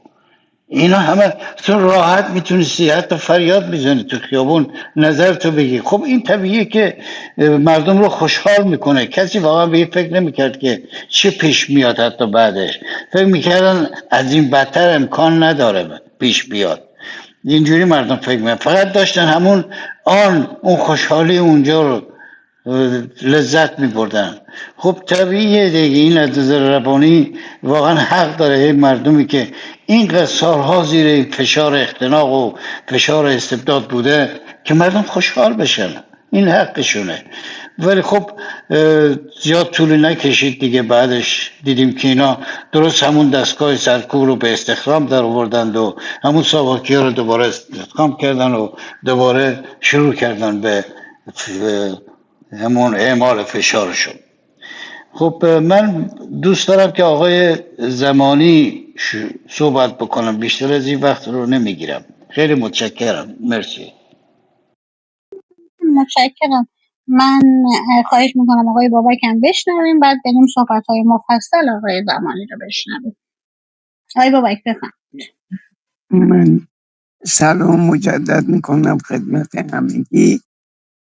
ببینید اون دوران یه دورانی بود که آقای زمانی اول صحبتش خیلی جالب گفت اینو. ببینید هیچ کسی، هیچ روایتی ما نداشتیم که بی‌طرفانه از این 57 سال نوشته باشه. یعنی شما واقعا بعضی از این وقایع رو باید برید از توی 1000 تا چاله و چوله پیدا کنید. اصلا یه نمونهش رو بگم. زمانی که رضاخان سردار سپه بود، داشت نخست وزیر میشد و هنوز شاه نشده بود، این هر موقع که مثلا تو مجلس و این ور اون ور علیهش موضع میگرفتن، خیلی بودن باید واقعا بیشرف باشه. 4 تا از این قزاقاشو میفرستاد میرفت تو این دور تهران. اون موقع یه گود به خاطر این چیزی که هندقی که دور تا دور تهران کنده بودن گود میگفتن بهش. بعد این چند تا از این آدماشو میفرستاد میرفتن اونجا، میزدن سر میبریدن غارت میکردن، ناامن میشد مردم. اون موقع هم چون سیستم درستی نداشت، یه درصدی زیادشون آگاهانه، یه درصدیشون هم واقعا ناآگاهانه میگفتن امنیت از بین رفت، در صورتی که امنیتی وجود نداشت که از بین بره. اگه اون اتفاقا میافتاد اتفاقایی بود که خود رضاخان انجام میداد. توی این 57 سال، حالا اگر اون 2 سال نخست وزیریش هم اینا رو بذاریم کنار، این واقعا چیزی درست نکردم. ببینید این نفر وقتی میاد، یه پادشاه، یه نخست وزیر، یه رئیس جمهور وقتی میاد، خب میبینیم خیلی از این آدم ها هستن که میان بیلان کارشون رو میدن، میگن آقا ما در دورانمون این کارا رو کردیم، این کارا رو کردیم، این کارا رو کردیم، و وای میستن تو روی احزاب مخالفشون و موزشون دفاع میکنن. شما ببینید این پدر و پسر هر جفتشون پا به فرار گذاشتن، چون کاری انجام نداد. ببینید ما بارها تو این اتاق صحبت کردیم، از کشت خشخاش، تریاک دست رضاخان بود تا هتل و کارخونه قند. یعنی شما واقعا برای من خیلی جالب بود. من اوایلی که اومده بودم توی اروپا، چون تو آلمان بودم، خیلی جالبه. این یه چیز قانون عمومیه. مثلا شما توی آلمان وقتی میخواستی یه خیریه را بندازی، اینا گفتن زکت بهش. جالب بود، این مالیات نمیدادی. نمیدونم، من خیلی جای دنیا دیدم این جریانای که وقت با نمیدونم این چرت و پرتاش مالیات هم نمیدن. دقیقا کاری که تو کشور ما رواج داشت. یعنی شما هر چی رو یا وقفش میکردی اونجوری از زیر چیزی، یا این که وصل میشد به خاندان اینا. و این مسئله تا امروز هم ادامه داشته و واقعا هیچ موقع اینا کاری که به نفع مردم باشه، نه به نفع جیب شخصی خودشون باشه،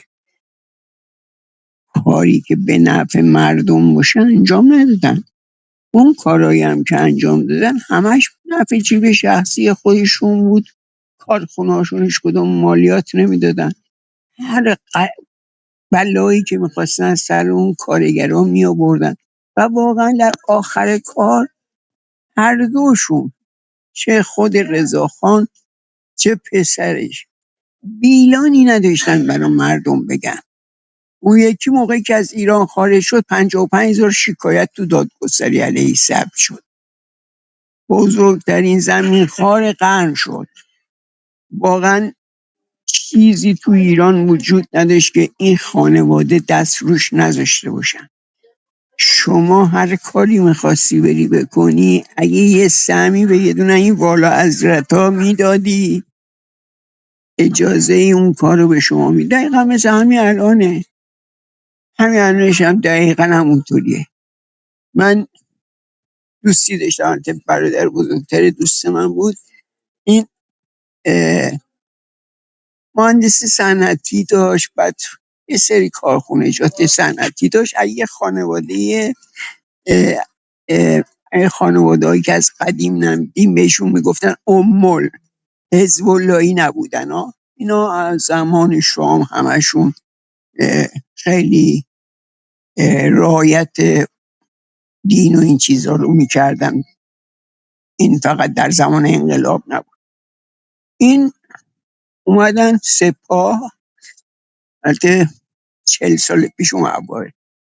این یه سری کارخونه داشت، اومدن دست گذاشتن رو کارخونه هاش. ولی این چون یه خانواده میاد، تو خانوادهشون چند تا آیت الله بود، زورشون نرسید به این. اومدن چیکار کردن؟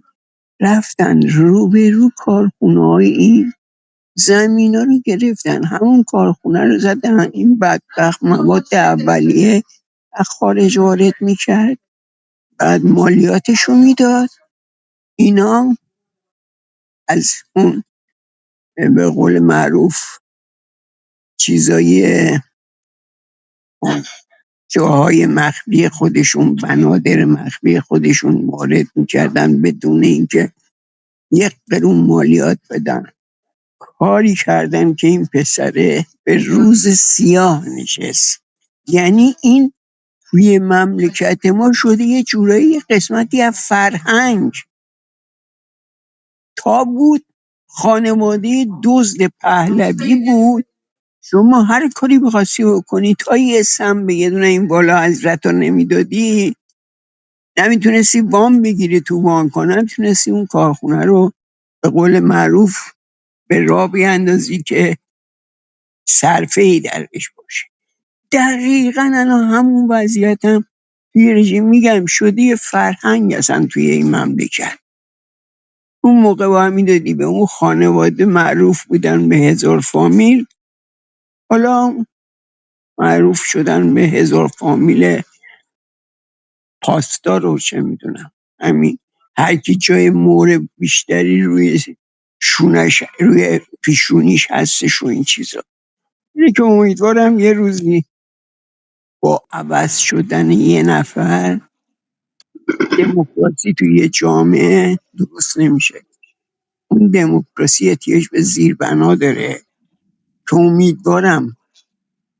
امیدوارم یه روزی بشه هر ایرانی مثل فرانسوی که در رفته 4 ساعت مطالعه میکنه، ما 4 دقیقه میکنیم، اون زیربنای دموکراسی رو تو اون جامعه درست میکنه. ما هم برسیم به اون جایی که واقعا زیربنای جامعه‌مون رو برای دموکراسی واقعی درست کنیم و عمر ما حقیقت نمیده، ولی برای آیندگانمون سرزمینه که بشه توش زندگی کرد، نه اینکه 8-9 میلیون آدمش خود ما، خود بنده جزو اولین کسایی بودم. مجبور شدم مملکتمو ترک کنم. دیگه ترک نمی کردم میکشتن، جونمو بهشتم اومدم. در هر حال با این شرایطی که این روزا داریم، باز هم ته دلمون امیدواریم که این برنامه به قول معروف به بار بشینه و دموکراسی چیزی باشه جایگزین بشه که آیندگان ما لااقل زندگی نرمالی توی جامعه ایران داشته باشه. مرسی از وقتی که به من دادید. خانم قره‌داغی، خیلی شنوندم. خواهش میکنم. متشکرم، مرسی، ممنونم. در مورد موضوعی که حالا به آقای دکتر قهرمانلو گفتم، در مورد موضوع روانشناسی اجتماعی و سیاسی که من عرض کردم، این جامعه رو بخوایم بررسی بکنیم، البته دکتر به مواردی اشاره کردن، ولی یه چیزی رو نباید از نظر دور نگه داریم که به هر حال جوامعی مثل جامعه ما که عرض کردم توی این لااقل، حالا همون حداقلش بذارم توی این 1 قرن توی خفقان و سرکوب و نبود آزادی بیان رشد کرده، چنین جوامعی دچار یک الگوی رفتاری و ذهنی خاصی میشن که این الگوهای رفتاری و ذهنی به هر حال نسل به نسل هم میتونه منتقل بشه و باعث میشه که مردم خیلی راحت به افراد یا جریانها اعتماد کنن. مثل همون وقتی به هر حال خفقان هستش، 1 نفر بیاد بعدهای قشنگ بده، اون دورنمای آینده خیلی خوبی را تصویر کنه و مردم به هر حال چون توی اون شرایط نیاموختند، یاد نگرفتند، این شخص را برای قدرت یا حکومت انتخاب بکنن.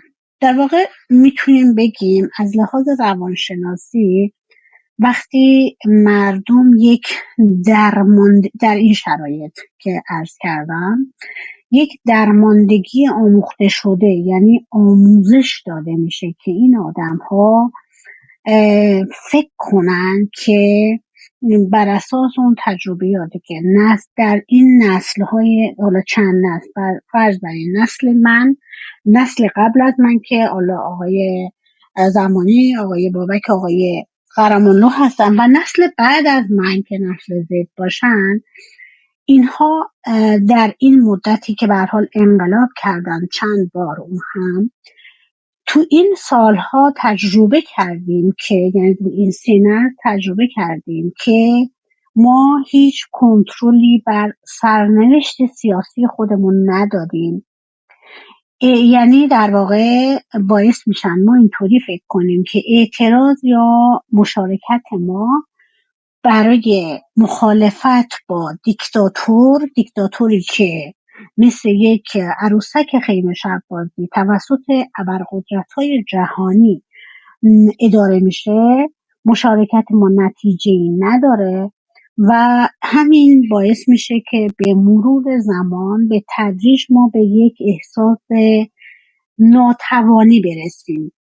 وقتی به این احساس ناتوانی میرسیم دنبال یک نجات دهنده سریع میگردیم، یعنی انسان این حس نهادی در وجود انسان هستش، دنبال یک نجات دهنده سریع بگرده و بدون اینکه بررسی عمیقی در مورد اون نجات دهندش داشته باشه، به اولین فردی که این امید را در اون جامعه ایجاد بکنه که میتونه در آیندهشون تاثیر بذاره، میتونه اونا را از اون فلاکت، البته فقط توی صحبت، توی حرف و روی کاغذ، میتونه این امید بده که میتونه اونا را نجات بده، بهش اعتماد میکنن.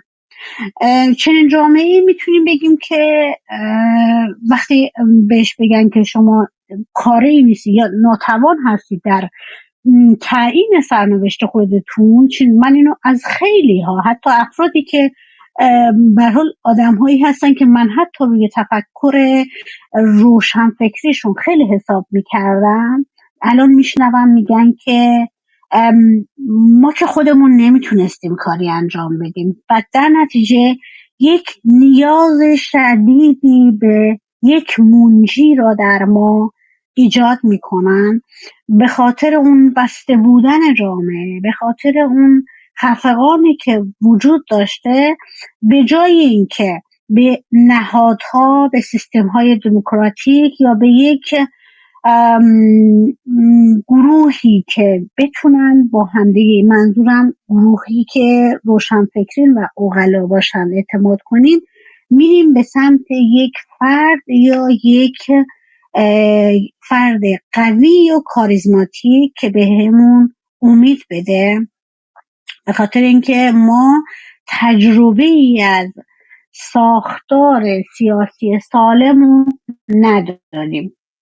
و مورد دیگه ای که خیلی مهم هستش که ما رو به این سمت از لحاظ روانشناسی جامعه شناختی ما رو میبره، فقر اطلاعاتی هست و رسانه هایی که به شدت بر تفکر و ذهن ما حاکم هستن و اطلاعاتی رو به ما میدن که از دریچه اون اشخاص یا اون قدرت هایی خارج بشه که بتونن جامعه را به سمتی ببرن که دلخواه اونا هستش. در واقع اطلاعات یا چرخش اطلاعات آزاد در چنین جامعه‌ای که میخوان کنترلشون داشته باشن وجود نداره.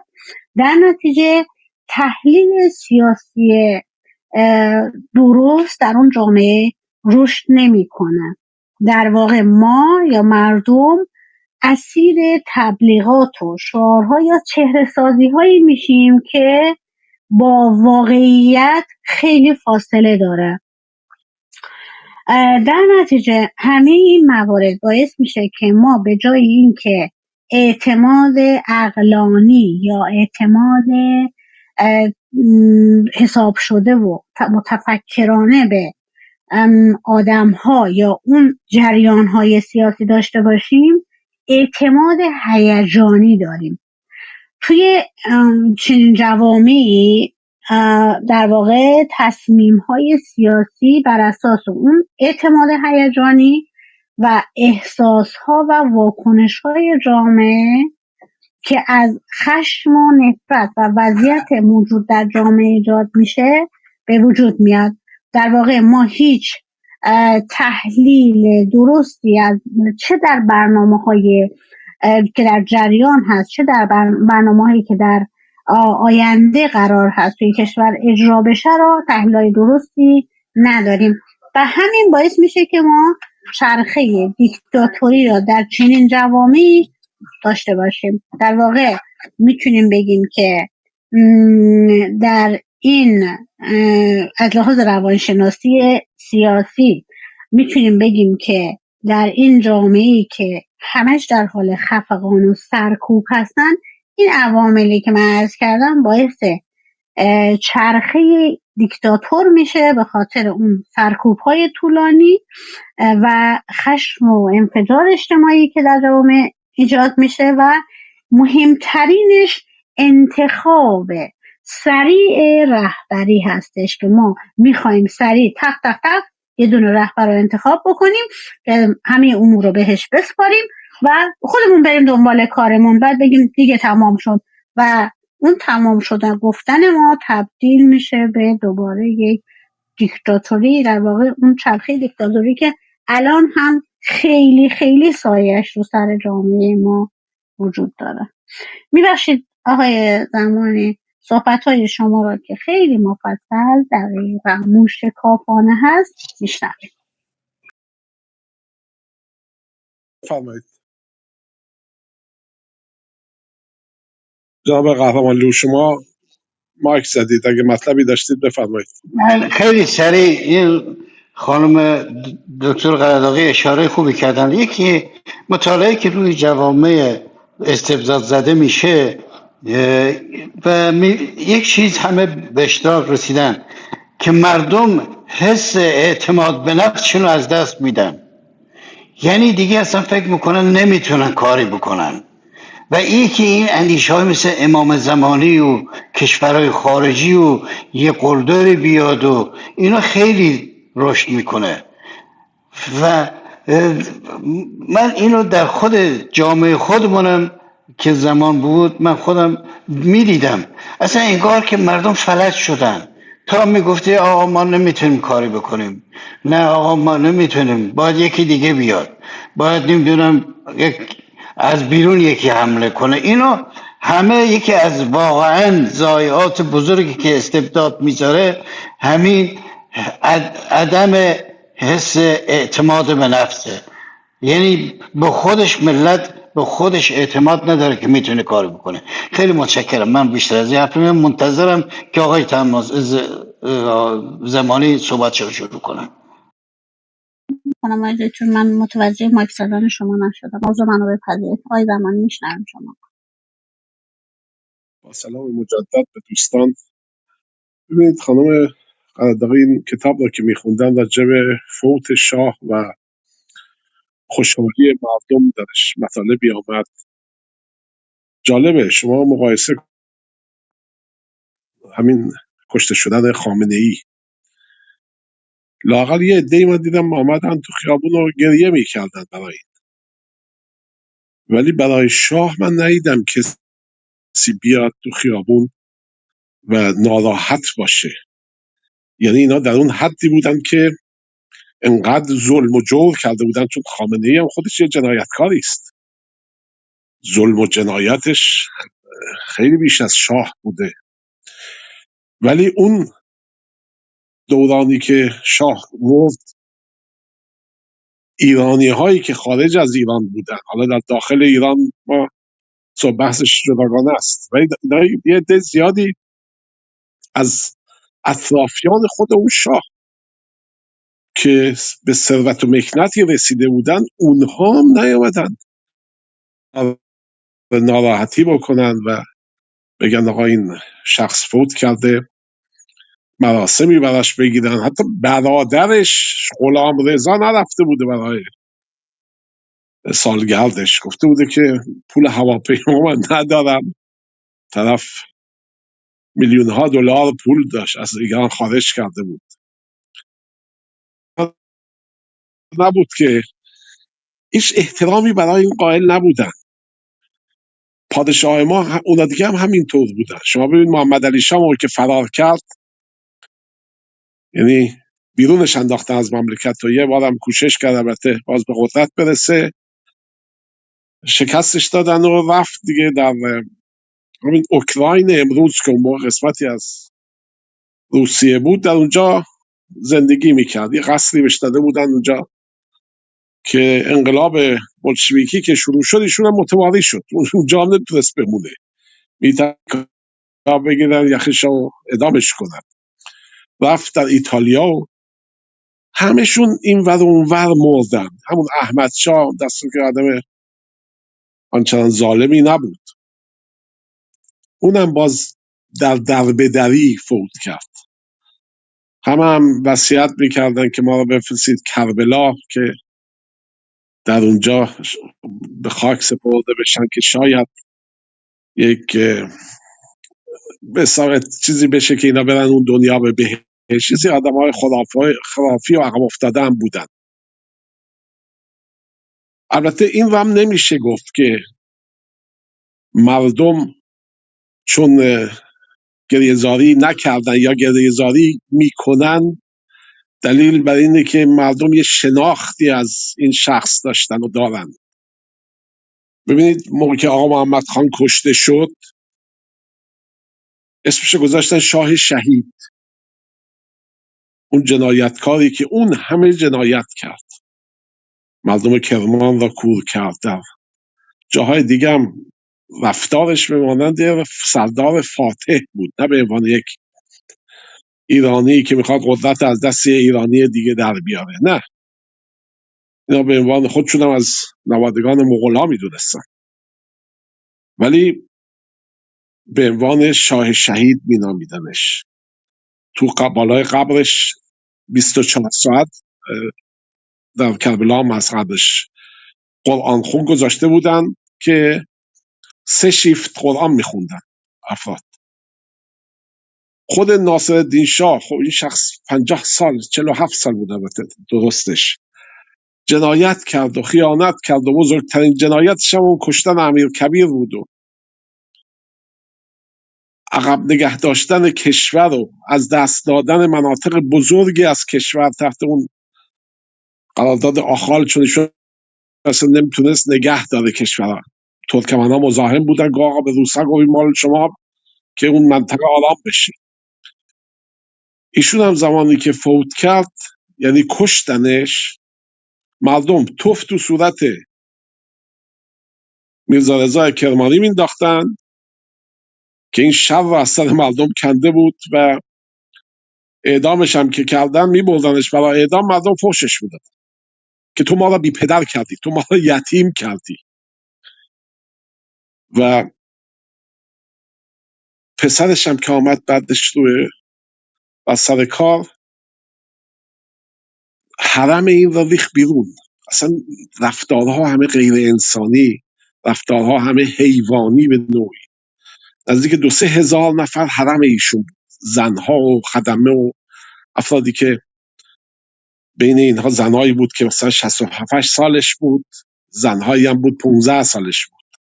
اینا از ایلات و از شهرهای مختلف میگرفت. از سفرش به اصفهان مثلا یه شب که خونه یه کت خدای میخوابید، دختر یارو هم میگرفت و صیغه میکرد جزو دربارش بود. بعضی اصلا همخوابی هم باشون، نوبتشون در سال هم نمیرسید.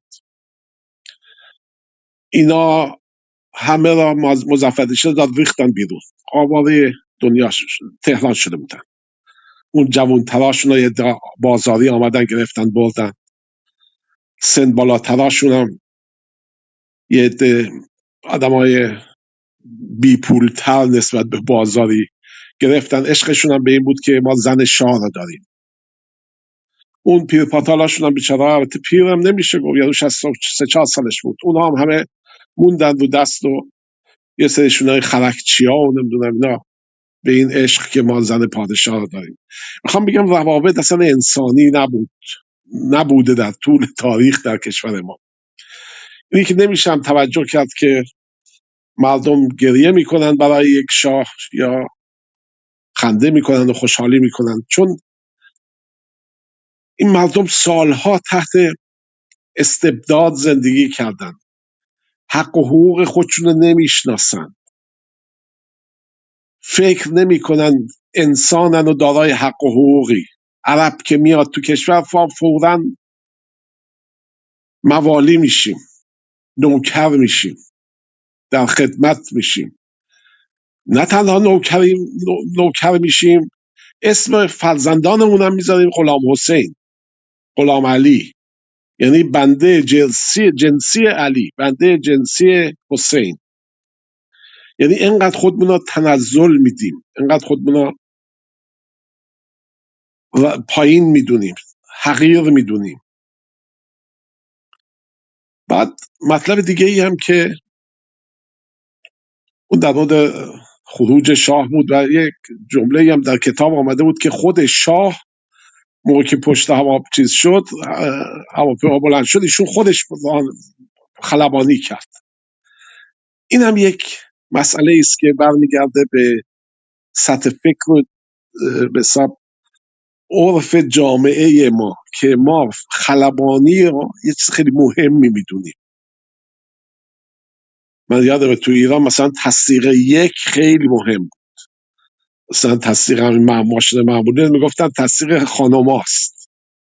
اون موقع 2 همگانی هم بود، 2 شخصی بود، 2 همگانی برای مینیبوس بود، ولی یک رو گفتن خیلی مهمه. لا و لاتا داشتن که کامیون میروندن و اتوبوس میروندن. شاه رو هم یکی از چیزهای مثبتش رو میگفتن خلبان بوده. الان شما دیدید 16 خال و این داره که من خلبان بودم، از دوز و دروغ هم جور بکنه که من 60,000 پا پرواز میکردم و اونم با وسیله‌ای که بیش از 51,000 پا نمیتونه پرواز کنه. اینا همه این عقده هاست که بله ایشون در صورتی که خود معزی که خلبان شخصی ایشون بود گفته بود آقا ایشون اصلا نمیتونست به اون صورت هواپیما بلند کنه، می آمد وسط راه یه حساب چند دقیقه پشت فرمون قرار می گرفت و تو کابین هواپیما. اونم من دیدم بعضی وقتا این خلبانای روسی، اتفاقا من چند وقت پیش خوندم یه جا که این مس بوده، پسر بچه خودشو گاشته پشت دستگاه که بعدا دستگاه برکنارش کرده. یعنی منظور اینه که افتخارشون برای اینه که مثلا ایشون خلبان. دیدید روشنفکرای ما موقع که میخوان یه مصاحبه در تلویزیون جای انجام بدن جلوی کتابخونه میشینن. من اینو ندیدم در جاهای دیگه، در یه آلمانی یا یه آمریکایی بخواد باش مصاحبه کنی بشینه جلو کتابخونه، یعنی میخواد به شما خیلی مستقیم میگه ببین من باسوادم، این پشت منو میبینی این کتابا رو همه رو من خوندم. آخونده رو میبینید اگه برید عکساشون رو ببینید همه جلوی یه سری کتابهایی هم دارن، 100 جلد 50 جلد، خیلی هم شیک و جلد زرکوب میگن خیلی قشنگ میشنن جلو اون، بعد اولین شوک رو به طرف میدن ببین ما کتاب خون هستیم. عوام هم که نگاه میکنن میگه این همه کتاب این آقا خونده، خیلی پس میفهمه که این دیگه. اونم نمیرن ببینن چه کتابی ایشون خونده، مطالبش چی هست. 134 جلد بهارالانوار مجلسی چی توشه جز 1,200,000 حدیث. حدیثی یکی اینه گفته که اونه گفته، جعفر صادقی اینه گفته. انقدر حدیث از قول محمد میگن که اگر محمد عمرش رو بذاریم ما و 24 ساعت هم ایشون بیدار بوده باشه و هر 2 دقیقه هم یه حدیث گفته باشه باز انقدر نمیتونه باشه، یعنی نه خوابی داشته باشه نه خوراکی 24 ساعت نشسته باشه. حالا این یک قسمتی از بدبختی ما ایرانی هاست. مسئله دیگه در رابطه با این جنگ که با اسرائیل و آمریکاست، این خیلی جالبه. ببینید ما تا زمان صفویه لشکرامون به روز بود، یعنی از زمان شاه اسماعیل ما متوجه شدیم که سلاحمون دیگه به روز نیست. آمدن تو اون جنگ چالدوران، عثمانی توپ داشت اینا نداشتن، عثمانی سلاح گرم داشت اینا نداشتن، اینا با شمشیر و نیزه می جنگیدند و می گفتن مردانه نیست که با تفنگ بجنگیم، چون جنگیدن با تفنگ را نامردی می دونستن. می گفتن هر مخنثی میتونه از فاصله کی رو با تیر بزنه، ولی مردونه اونه که بیای جلو شمشیر و نیزه دستت بجنگی با هم دیگه. خب اینا عقاید بود که این افراد داشتن. در زمان شاه عباس اینا آمدن برادران شلی را آوردن، یه ذره تو رفتن توپ درست کردن، بعدها در زمان زندیه زنبورک درست کردن، یک توپای کوچیکی بود که رو شتر کار میذاشتن.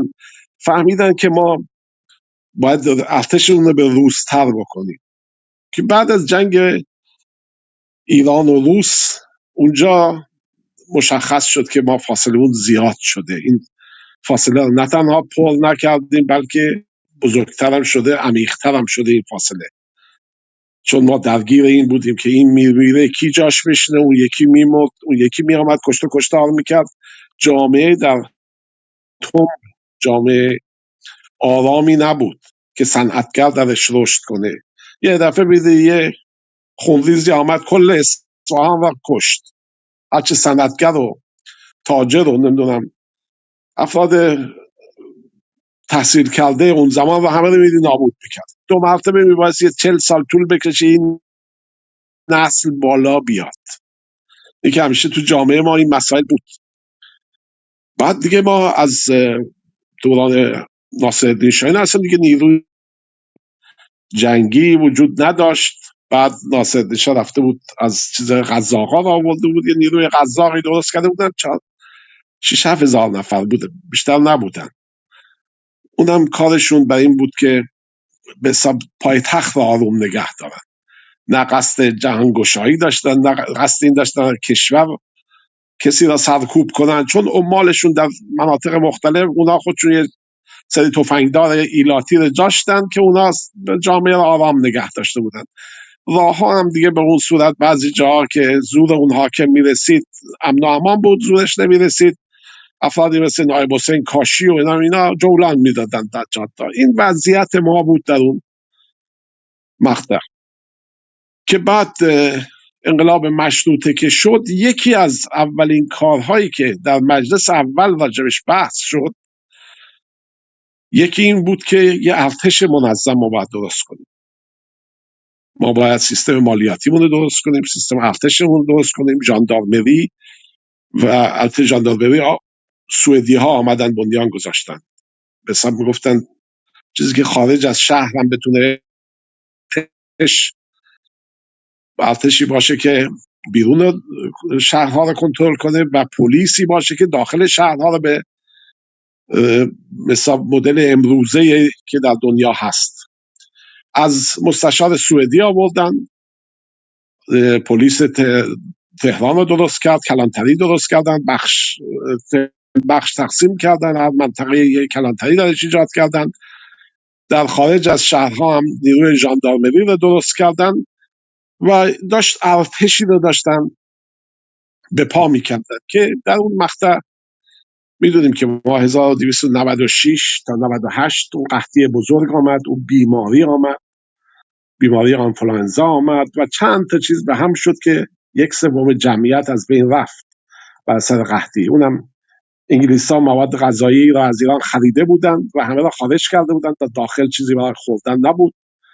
یک هرج و مرج خیلی بزرگی بود. اتفاقا یک جهانگرد انگلیسی خیلی مطلب خیلی جالبی در اون موقع نوشته در این کشور در شیراز بوده اون زمان. میگه که من میدیدم که این حکام فقط کارشون اینه که تو سر مردم بزنن و اینا را تحت کنترل داشته باشن و ازشون بیگاری بگیرن. موقعی که درد و مشکلاتی پیش میاد اینا یار مردم نیستن. موقعی که من میدیدم این وبا آمده بود و بیماری آمده بود، فرماندار زن و بچه‌ش ورداشت رفتن توی ییلاق، یه دهاتی که دور باشن از شهر، در حالی که به جای اینکه بشینه یه تیمی درست کنه به نجات بده مردم را، یه مراکز درمانی درست کنه. میگه من میدیدم مردم گوشه خیابون افتاده بودن از گرسنگی و از بیماری، جسدها یکی دوتا نبود، صدها جسد تو خیابون ها ریخته بود، ولی کسی نبود که، یعنی اون فرماندار، اون پادشاه، اون وزیر کارشون این نبود که به مردم رسیدگی کنن. بگذاریم در صورت این بعد از این دوران ما وارد دوران رضاشاه میشیم و ارتشی. منظور من صحبت در مورد ارتشه. رضاخان آمد گفتش که من باید یه ارتش درست کنم. اونم دلیلش این بود که ایشون زمانی که سردار سپه بود و خیز برداشته بود که به قدرت به دست بگیره، چون ایل و تباری نداشت، چون معمولا ما پادشاهانمون همه به زور ایلشون بر قدرت بودن. ایل قاجار پشت قاجار، ما چی میگن، آقا محمد خان بود و ایل زند و ایل بختیاری و اینا پشت زندیه بودن. هر کدوم اینا یه ایلی داشتن. اون ایل تفنگچی داشت، به زور اون می آمدن قدرت میگرفتن. رضاخان این رو نداشت. آمد گفت من یه ارتش درست میکنم. این ارتشم آمد اعلام کرد که این پولی که از بابت نفت ما میگیریم اون 16% آقای داسی را گفت اینو مستقیم به حساب من در لندن بریزید، من میخوام اسلحه بخرم، میخوام ارتشم رو به روس کنم. اومد ایشون یه ارتش 120,000 نفری را تجهیز کرد. البته ایشون چون سواد و فهم درستی هم نداشت و یک نفره تصمیم میگه برای هر چیزی، مثلا ارتش زرهیشا ارتش نمیاد زرهی کنی، رفته بود اسب خریده بود، 400 تا اسب از مجارستان وارد کرده بودن، به تیپ سوار و اینا علاقه من بود و اعتقاد داشت تا اینکه بیاد یه سری مسائل نقلیه زرهی و اینا رو بیاره برای جابجایی سرباز. همینطور هم شد. موقع که ایشون رفت سربازا هیچ وسیله نقلیه نداشتن، زره پوشی وجود نداشت، کامیونی وجود نداشت به اون صورت که اینا بشونن باش این ور اون ور ببرن سرباز را. این آقا آمد 120,000 تا خرج ارتش کرد، 120,000 ارتش درست کرد، تمام پولی هم که اون زمان از نفت بود خرج ارتش کرد. این ارتش اون روزی که میبایست به درد بخوره، زمانی که متفقین از شمال و جنوب 44,000 روس از شمال، اونم سربازهای آنچنانی نبودن، سربازهای قدرتمند روسی تو جبهه‌های آلمان بودن و 15 تا 17,000 هندی هم از جنوب وارد کشور شدن. ارتش 120,000 نفری رضاخان با داشتن این امتیاز که کشور خودش در کشور خودش هم می جنگه، واقعا یک روز مقاومت نکرد. چرا؟ چون کل سیستمش تحت نفوذ انگلیسا بود. انگلیسا به محض اینکه وارد ایران شدن ارتش ایشون اصلا پاشوندن. آقای نخجوان که رئیس ستاد ارتشش بود آمد سربازا رو مرخص کرد، آمد یه دفعه اعلام کرد که آقا ما نظام وظیفه را از میبریم، به جای سرباز پیمانی استخدام میکنیم، این سیستم به درد نمیخوره. اون زمانی که جنوب سربازا انگلیسی ریخته بودن، شمال هم سربازا روسی. ایشون نظام وظیفه رو ملغا کرد، سربازا رو آزاد کرد که رضاخان موقع که آمد جلسه بگیره با سران ارتشش، گفتن آقا کدوم ارتش؟ 2 تا لشکر در تهران بود که فقط می‌خواست از تهران مراقبت کنه، خیلی ایشون به اونها حساب میکرد. لشکر 1 و 2 نزدیک 34-35 هزار نفرم جمعیت داشت. همه اینا فرار کرده بود، یعنی خود ایشون مرخص کرده بود سربازا رو. من این داستان هم گفتم بهتون یا نه؟ یک شخصی رو میشناختم، یه روستایی پیرمردی بود، داستانش برای من تعریف میکرد، میگه من اون زمان سرباز بودم در تهران. میگه یه قد خیلی بلندی داشت، هیکل تنومندی داشت، فامیلش بود کوهستانی. گفت من یه روز دیدم یه افسری آمد صدا کرد، گفت آقای کوهستانی تشریف بیارید. گفت من نگاه کردم با کیه؟ با منه؟ نه هیچ وقت به من آقا نمیگفتن، همیشه گفتن هی خلداتی، با تحقیر باشون صحبت میکردن. میگه من گفتم بله با من امری بود. میگه ما رفتم تو اتاق، میگه گفت ما 2-3 تا پیت، اون موقع تو از این پیت های حلبی بود، بنزین بذار تو اون جیپ ما. بعد ما و اون جناب سروان و اینا داریم میریم، پادگان رو من میسپارم به شما مقاومت کنید تا آخرین فشنگ. میگه من گفتم که ما لشکر 2 هستیم، لشکر 1 اون وضعیتش به چه صورته؟ گفتن آقا اون لشکر متلاشی شده. من گفتم خب ما اینجا بجنگیم اثری داره؟ گفت بله مام میهنته، باید بجنگید شما. گفت سربازارم به خط کرد، بارم از سر صف، گفت آقا از حالا به بعد از ایشون فرمان میبرید شما. گفت سربازا همه به صف بودن، همه متفهمیده بودن که لشکر 2 متلاشی شده، روسا دارن از بالا میان، انگلیسا از هم در حالت ترس و لرز بودن. میگه من بهش گفتم، به سربازا گفتم همه اینجور خبردار وای بیستید. وایستادم، این آقای سرهنگ بودم سروان و اینا دور شد جیپشون، گفتم هر کی میتونه اسلحه‌اش ببره، هر کی نمیتونه بندازه و بره. گفت در ظرف 5 کل پادگان خالی شد. بعد داستانم هست میگن که زمانی که رضاخان داشت میرفت به طرف اصفهان، تو راه پر بود سربازایی که داشتن میرفتن به طرف ولایتشون، چون اون موقع نه ماشینی بود نه اتوبوسی بود، هیچی نبود، نه جاده ای بود. ایشون در زمان ایشون 1 متر جاده اسفالت وجود نداشت و تو جاده ها همون آقای یه دکتری هست که دکتر کودکان هم بوده، قریب، یه فیلم هم درست کردن از زندگیش. ایشون در اون دوران پزشک ارتش بوده. میگه ما متوجه شدیم که اطراف تهران پر سربازای بلا تکلیف، گرسنه و تشنه موندن و بیمار و بعضیا در حال موت. میگه ما خودمون رو رسوندیم، یه عدهشون رو به سب نجات دادیم، دیدیم مسئله 1-2 تا نیست، صدها نفر، هزاران نفر سربازه.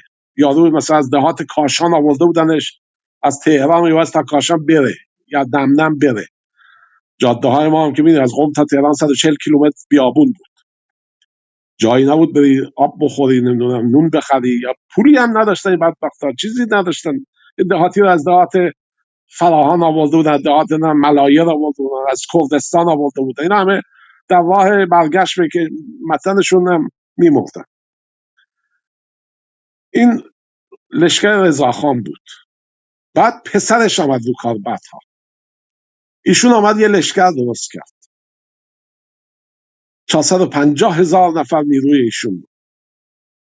این نیرو بهترین نیروی هوایی را براش درست کرده بودن، نیروی دریایی بهترین خلبان‌ها را ایشون داشت، از تکاورانش یک بودن در دنیا، 5مین ارتش دنیا. داستان‌ها میگفتن از کل این ارتش و از این فرمانده ها این ارتش که نمیدونم آقای فلانی باید هواپیما از زیر پل رد شد، اون یکی.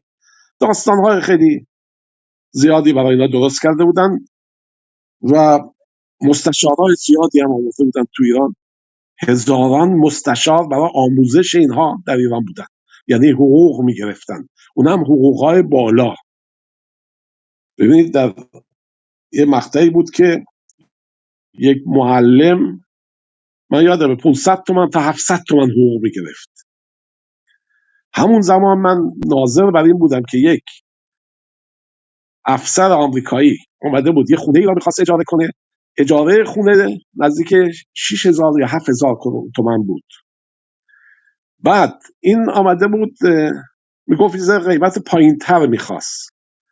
بعد یک گروهبانی هم که مترجم ایشون بود، اون گفت آقا اینها 10,000 تومان فقط حق مسکن میگیرن. شما ببینید یه معلم 700 تومان میگرفت، اینا 10,000 تومان فقط حق مسکن میگرفتن. حالا حقوقشون هم در 15,000 تومان بود، یعنی از که 30,000 تومان حقوق میگرفت یه سرهنگ آمریکایی که آمده بود اونجا آموزش بده ارتش ما را. کل این پولی که از نفت به دست آمد در این 80 سالی که گذشته، تمام اینها را یک سری افراد نادان در رأس کار بودن، افراد دیکتاتور خودرأی با نظر و مغز معیوبشون تصمیم گیری میکردن، ارتش درست میکردن، نمیدونم تشکیلات را مینداختن و این پول را خرج میکردن. ارتشی که درست کردیشون انقدر از فرماندهانش بیچاره و ذلیل بودن که زمانی که ایشون گذاشت رفت، همه مونده بودن بلا تکلیف. عین این 2 طفلان مسلم که سرگردان بودن، اینا هم همه بیچاره سرگردان بودن، نمیدونستن چه کار بکنن. بعد میگفتن از کی ما حرف شنوی داشته باشیم؟ هیچ کدوم اینا استقلال نداشتن که بگن آقا من این کارا میکنم، به عنوان فرمانده ارتش من این تصمیم گیری رو میکنم. همیشه نشسته بودن، دیگران تصمیم گیری میکردن، ایشنا هم اطاعت میکردن، از سرباز صفرش بگیر تا اون ژنرالش. خود فریدون جم برادر شوهر شمس بود. این شخص آمده بود در یه محفلی گفته بود که من اعلیحضرت خیلی دوست دارم، مثل برادر میمونه برای من. اعلیحضرت ناراحت شده بود، گفت این مرد که چرا خودشو با من مقایسه میکنه؟ من برادر ایشون نیستم، من شاهنشاه آریامر هستم، سرور ایشونم. شما میبینید همین چند وقت پیش همین مسیح علی نژاد و اون یارو عبدالله مهتدی رفتن نشستن بغل شازده، اطرافیان شازده گفتن در سطح شازده نیست که با یه همچین عوام بشست و برخواست کنه، از جمع بردنش. گفتن شازده بالاتر از این حرف هست. این ارتشی هم دست به همین حالت بودن. فرماندهشون عباس قره‌داغی بود، قره‌باغی، معروف بود به عباس پشگل بهش میگفت. خود تاج الملوک میگه ما اینو عباس پشگل صدا میکنیم چون قبلا تو استبل کار میکرد، استبل سلطنتی. نصیری رو بهش میگفتن نعمت خره، نعمت خرگردن بهش میگفتن، گردن کلفتی داشت. دیگران هم همه به همین طریق بودن، یه سری افراد بدبخت و تو سریخوری که با تملق شده بودن رئیس قسمتی از ارتش و هیچ کار هم بودن. مثلا اگر شاه میخواست سلاح بخره از ارتش، از سران ارتش سوال نمیکرد چه سلاحی مناسبه، خود شاه تصمیم میگرفت. آمدن در یه مقطعی تانک بخرن، بعد مسئله خریداشون هم اینجوری بود که کاتالوگ ها رو میفرستادن کشورهای خارجی، شاهنشاه نگاه میکردن، انتخاب میکردن، طوفانیان میرفت خرید میکرد، پورسانتش هم ریخته میشد به حساب ایشون. آمدن F-14 و F-15 مثلا هواپیما بخرن. F-14 قیمتش بسیار گرونتر از F-15 بود و F-15 بسیار پیشرفته تر بود از F-14. از دو تا شرکت مختلف هم بودن، ولی چون اون پورسانت بیشتری میداد، چون پولش گرونتر بود و پورسانتش هم بیشتر میشد، رفتن اونا خریدن به جای اینکه این یکی ارزونتر بخرن. تانک هم آمدن که بخرن، آقای جم رئیس ستاد ارتش گفت تانک های آلمانی به درد ما میخوره و آمریکایی. آقای شاپور ریپورتر نماینده MI6 گفت تانک های چیفتن رو باید ما بخریم، که رفتن تانک های چیفتن رو خریدن. بین نوکرها دعوا بود کی میخواد پورسانت بگیره، حرف کی باید بر کرسی بشینه، که سفارش دادن 300 میلیون یا 400 میلیون هم چیزی هم داده بودن پول پیش که اینا انگلیسا تحویل ندادن این تانکا را، یعنی خود به انقلاب. بعد از انقلاب هم آقای بوریس جانسون گفت چند وقت پیش ما این تانکا رو 2 بار فروختیم، یه بار به ایران فروختیم که نتونستیم تحویل بدیم، بعد از انقلاب هم که دیگه اینها تحریم بودن ما اینا فروختیم به عده دیگه، یعنی 2 بار فروختیم، پولش هم ریختیم جیبمون. یعنی پولی هم که از نفت ما به دست می آوردیم، اون چندن غازی که به ما میدادن، این هم به این طریق برمیگشت به همون کشورها. ولی الان من میبینم این ارتشی که آخوند درست کرده لااقل اینقدر شهامتی دارن که جلوی بزرگترین ارتش دنیا وایستادن. خب این خودش خیلی مسئله است. شما الان ببینید دارن میکوبن، تمام سران اینا رو زدن، تمام محل تجمعشون رو زدن، پادگان ها رو زدن، دارن کلانتری ها رو دونه به دونه دارن میزنن، مقراشون رو همه رو زدن، بازم دارن مقاومت میکنن و جواب میدن. اینش جالبه، نه اینکه اصلا پاشیده باشن برای یه گوشه قایم شده باشن. ولی اون ارتشی که اون بابا درست کرده بود، اون ارتش 400,000 نفریش، به محض فرار ایشون و به محض ورود خمینی، رئیسش قره‌باغی رفته بود منزلش، آیت الله شریعت مداری قایم شده بود. کمال تبریزی رفته بود در تبریز خونه امام جمعه بس نشسته بود که کسی نزنش. اینا شده بودن ارتش اون زمان کشور ما. و واقعا این میبینه فرق بین اون ارتش و این ارتش. مشکلی هم که الان هست و خامنه‌ای و به ارث برد از سیستم پهلوی، مسئله اینه که در کشور ما نهادهای به حساب جاسوسی غربی بدجوری نفوذ دارن در کشور.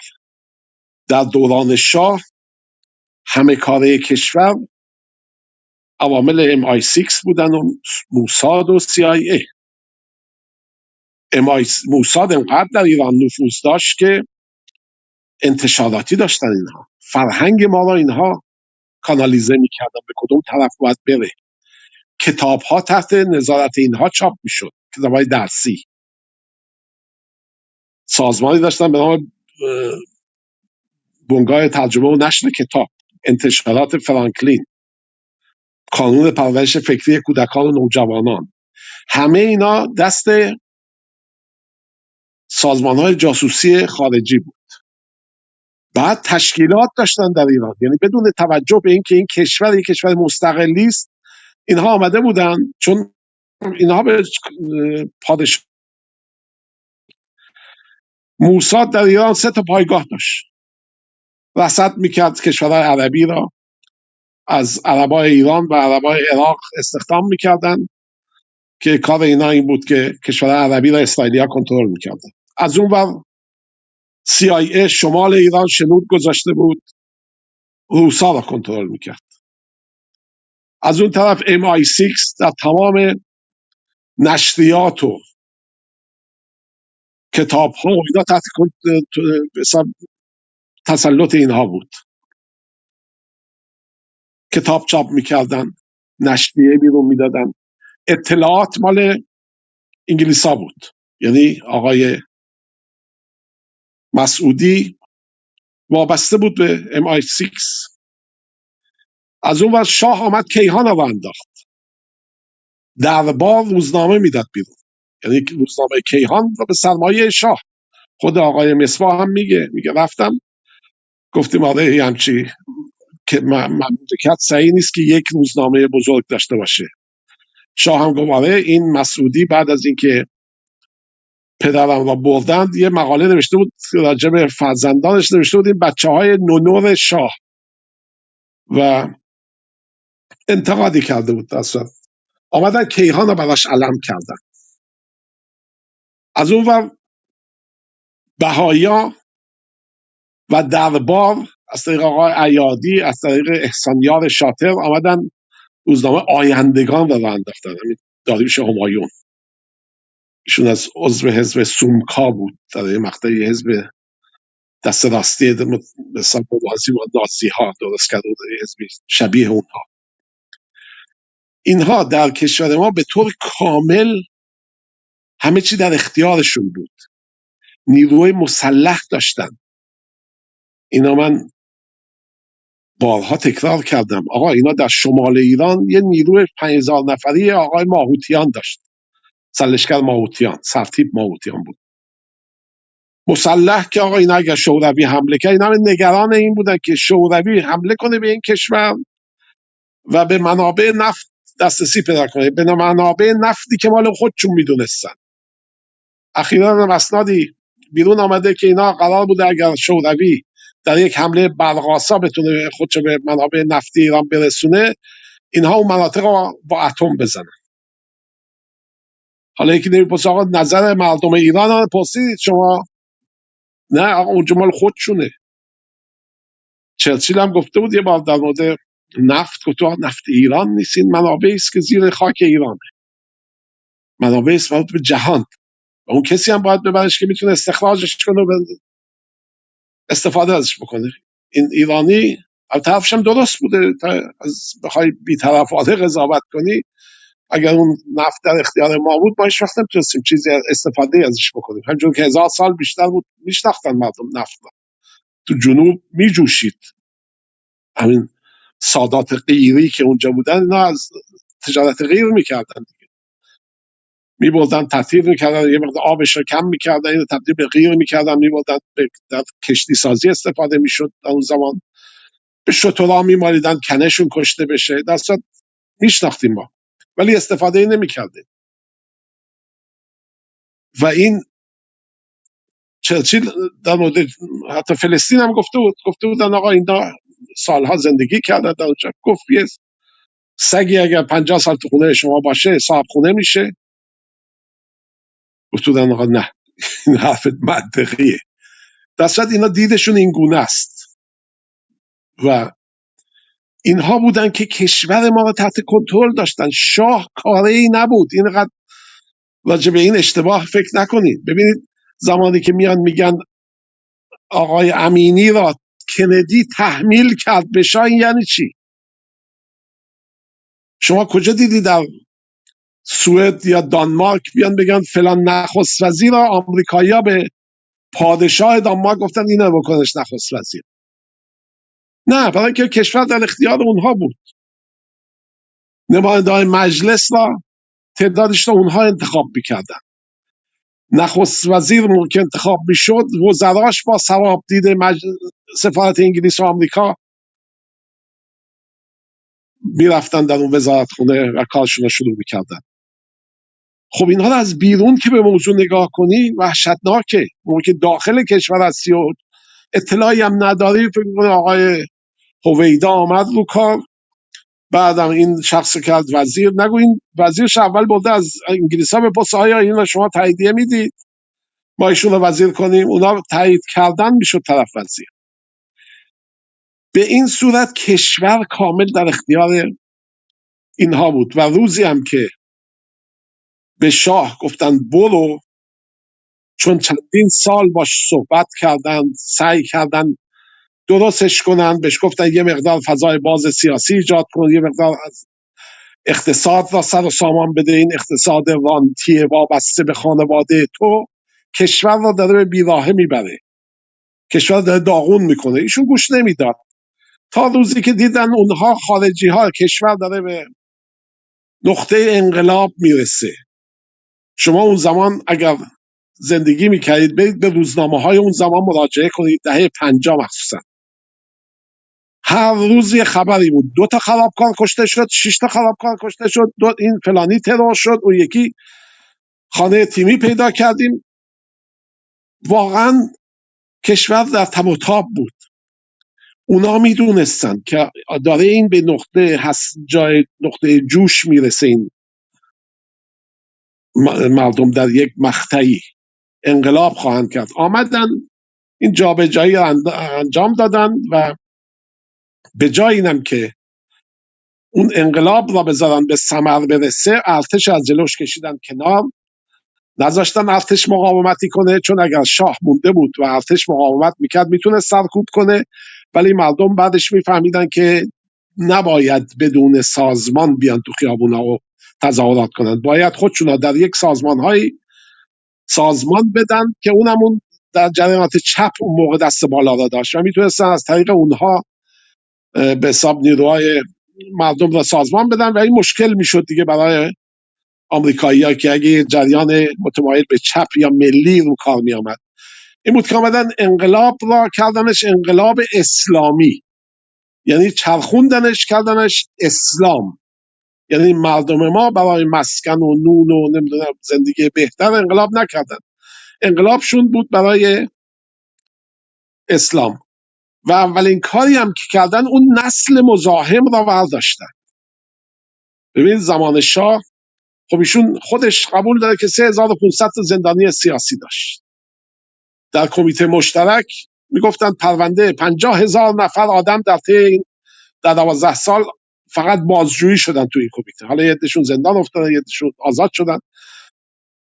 خب این نشون دهنده اینه که جامعه چقدر مخالفان زیاد بودن و اروپایی ها درک کرده بودن این موضوع را که یه جریان اسلامی عقب افتاده ای را به قدرت رسوندن و اون کارهایی را که شاه دیگه نمیتونست انجام بده، چون دولت وابسته به امپریالیسم آمریکا اگر می آمد ملت میکش پیش از اونی که کشت، در افکار عمومی دنیا چیزی خوبی نبود که رژیم وابسته به آمریکا داره آدم میکشه، استبداد وابسته به غرب داره آدم کشی میکنه. آمدن این مأموریت رو دادن به خمینی و خمینی بعد از اینکه جاپاش صفر شد در ایران شروع کرد به کشتار. این نسلی از ایرانیان رو از بین برد که این طول میکشه 30-40 سال که نسل بعد بیاد رو کار دو مرتبه این جوانه ها رشد کنه و اینا در این فاصله خب میزنن و میخورن و میبرن. این اون مسئله ای بود که خود این دستگاه های امنیتی خارجی در ایران پایگاه داشتن، موندن در ایران، آمدن دستگاه امنیتی جدید را پای ریزی کردن. رئیس آقای فردوس رئیس دفتر ویژه بود، یعنی ایشون کارش این بود که اخبار و مطالبی را که از ضد اطلاعات میگرفت، از ساواک میگرفت، از اخباری که میداشت 3 کپی ازش درست میکرد، یکیشو میفرستاد برای MI6 در قبرس مقرش اونجا بود، یکیشو به دربار و شاه میفرستاد و یکی هم تو دفتر ویژه ازش استفاده میکردن. ایشون رئیس دفتر ویژه بود، یعنی کاملا محرم و همه کاره انگلیس ها بود در ایران، همکار آقای اردش شاپور ریپورتر بود و زمانی هم که شاه میرفت آخرین حرفش به ارتشی‌ها این بود که از آقای فردوس حرف شنوی داشته باشید، نه بختیار.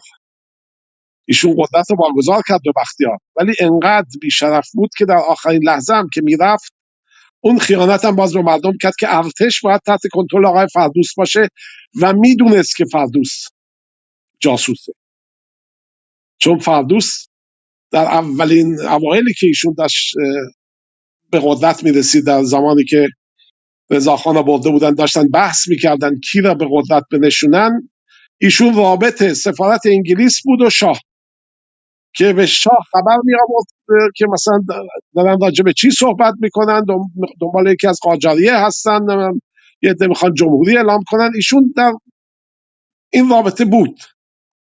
بعد هم که شاه به قدرت نشست، این در تمام این مراحل قائم مقام ساواک بود، رئیس دفتر ویژه بود، همه اینها همه گونه فعال بود و در ایران موند. یعنی انقلاب که شد این میبایست زودتر از نصیری و اینا بره بیرون فرار کنه، ولی چون شناخته شده به اون صورت نبود برای عوام، چون ثابتی مثلا مشخص بود، یادم جنایتکاری بود، همه میشناختنش، ایشون در ایران موند. آقای هاشمی موند در ایران، منوچهر هاشمی رئیس بخش 8 ساواک، آشام موند. تمام این افرادی که به نوعی وابسته به سیستم‌های خارجی بودن در ایران موندن و ساواک جدید را پایه‌گذاری کردن. اینجا اشکال پیش آمد. ببینید الان دولت جمهوری اسلامی نزدیک الان 47 ساله بر قدرته، میشه گفت 40 سال اینا در تلاش این هستن که اتم دسترسی پیدا کنن. در دنیای امروزه اگر شما این سلاح بازدارنده را نداشته باشید استقلال نداری، یعنی بدون رودرواسی. کره زمانی که این سلاح رو درست کرد مستقل شد، یعنی کسی نمیتونست دیگه بهش زور بگه. الان شما ببین ترامپ آمده مستقیما، اون زمان در لفافه صحبت میگه، الان مستقیم آمد گفت آقا کوبا رو من تعطیلش میکنم.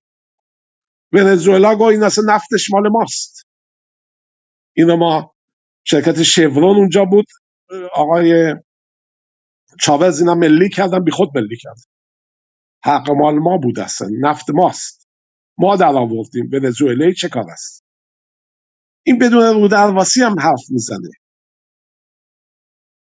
اگر شما به دنبال این بودید که مستقل باشید، استقلال داشته باشید و به خاطر این دنبال سلاح بودید و میلیاردها پول این مردم رو خرج این کردید، میبایست اول سیستم اطلاعاتیتون رو درست میکردید که تا فیها خالدون شما اینا نفوذ نداشته باشن. این گونه نیست که اسرائیلی آمدن نفوذ کردن از بیرون، نه، اینها در ایران بودن. اینها بودن که حمایت کردن، جریانات آخوندی رو راه انداختن. هر کدوم هم عوامل خودشون رو دارن. شما اون جریان مکفارلین رو ببینید، در دوران هاشمی رفسنجانی خود خمینی هم زنده بود، آمدن مکفارلین و لیورنوس و منوچهر هاشمی و وزیر قربانی و یعقوب نیمرودی نماینده موساد در ایران آمدن در هتل هیلتون یه ملاقاتی گذاشتن که اونها یه مقدار سلاح بدن به ایران، موشک‌های ضد تانک و اینا هم چند تا گروگان را آزاد کنن. اینها در حال مذاکره بودن. این مذاکره کی راستوریس کرد؟ آقای یعقوب نیمرودی. بعد آقای سید مهدی هاشمی رئیس نهضت‌های انقلابی، سرپرست این جریانات بود، همین گروه‌های مختلف که الان هستن جبهه مقاومت، اون موقع ایشون اینا رو بنیان گذاشت هستن. این آقا برادر داماد منتظری هم بود، بسیار نزدیک به خمینی بود، حتی برای خمینی قتل هم کرد قبل از انقلاب. اون آیت الله هاشمی کشت، یه آیت اللهی بود در اصفهان، شمس آبادی، ایشون اون را کشت، حتی خفش کردن انداخت، چون مخالف خمینی بود و به نفع خویی تبلیغ میکرد در داخل. این شخص فکر کرده بود انقلابی شده، ما یک کشور مستقلی شدیم. یه دفعه دید که از بیروت بهش تیپ دادن که آقا در ایران دارن یه ملاقات انجام داده میشه.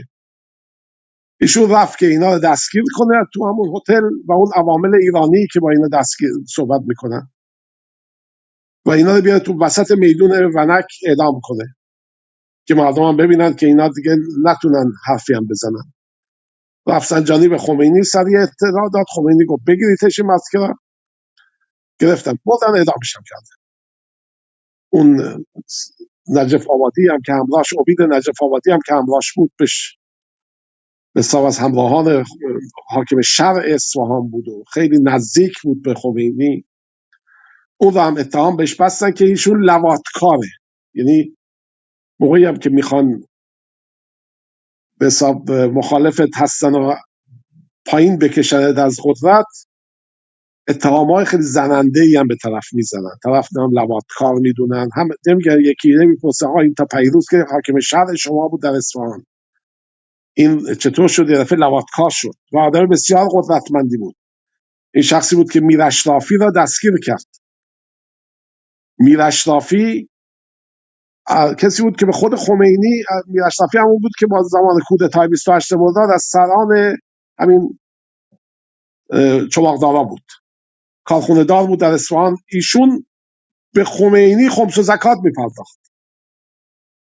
بعد چون آقای امید نجف آبادی میدونست که ایشون یه همچی شخصی در زمان کودتای 28 مرداد فعال بوده همراه با برادران رشیدیان و اینا، دستور داد دستگیرش کردن، آمدن بگیرنشون، فرار کرد رفت خونه خمینی در قم بست نشست.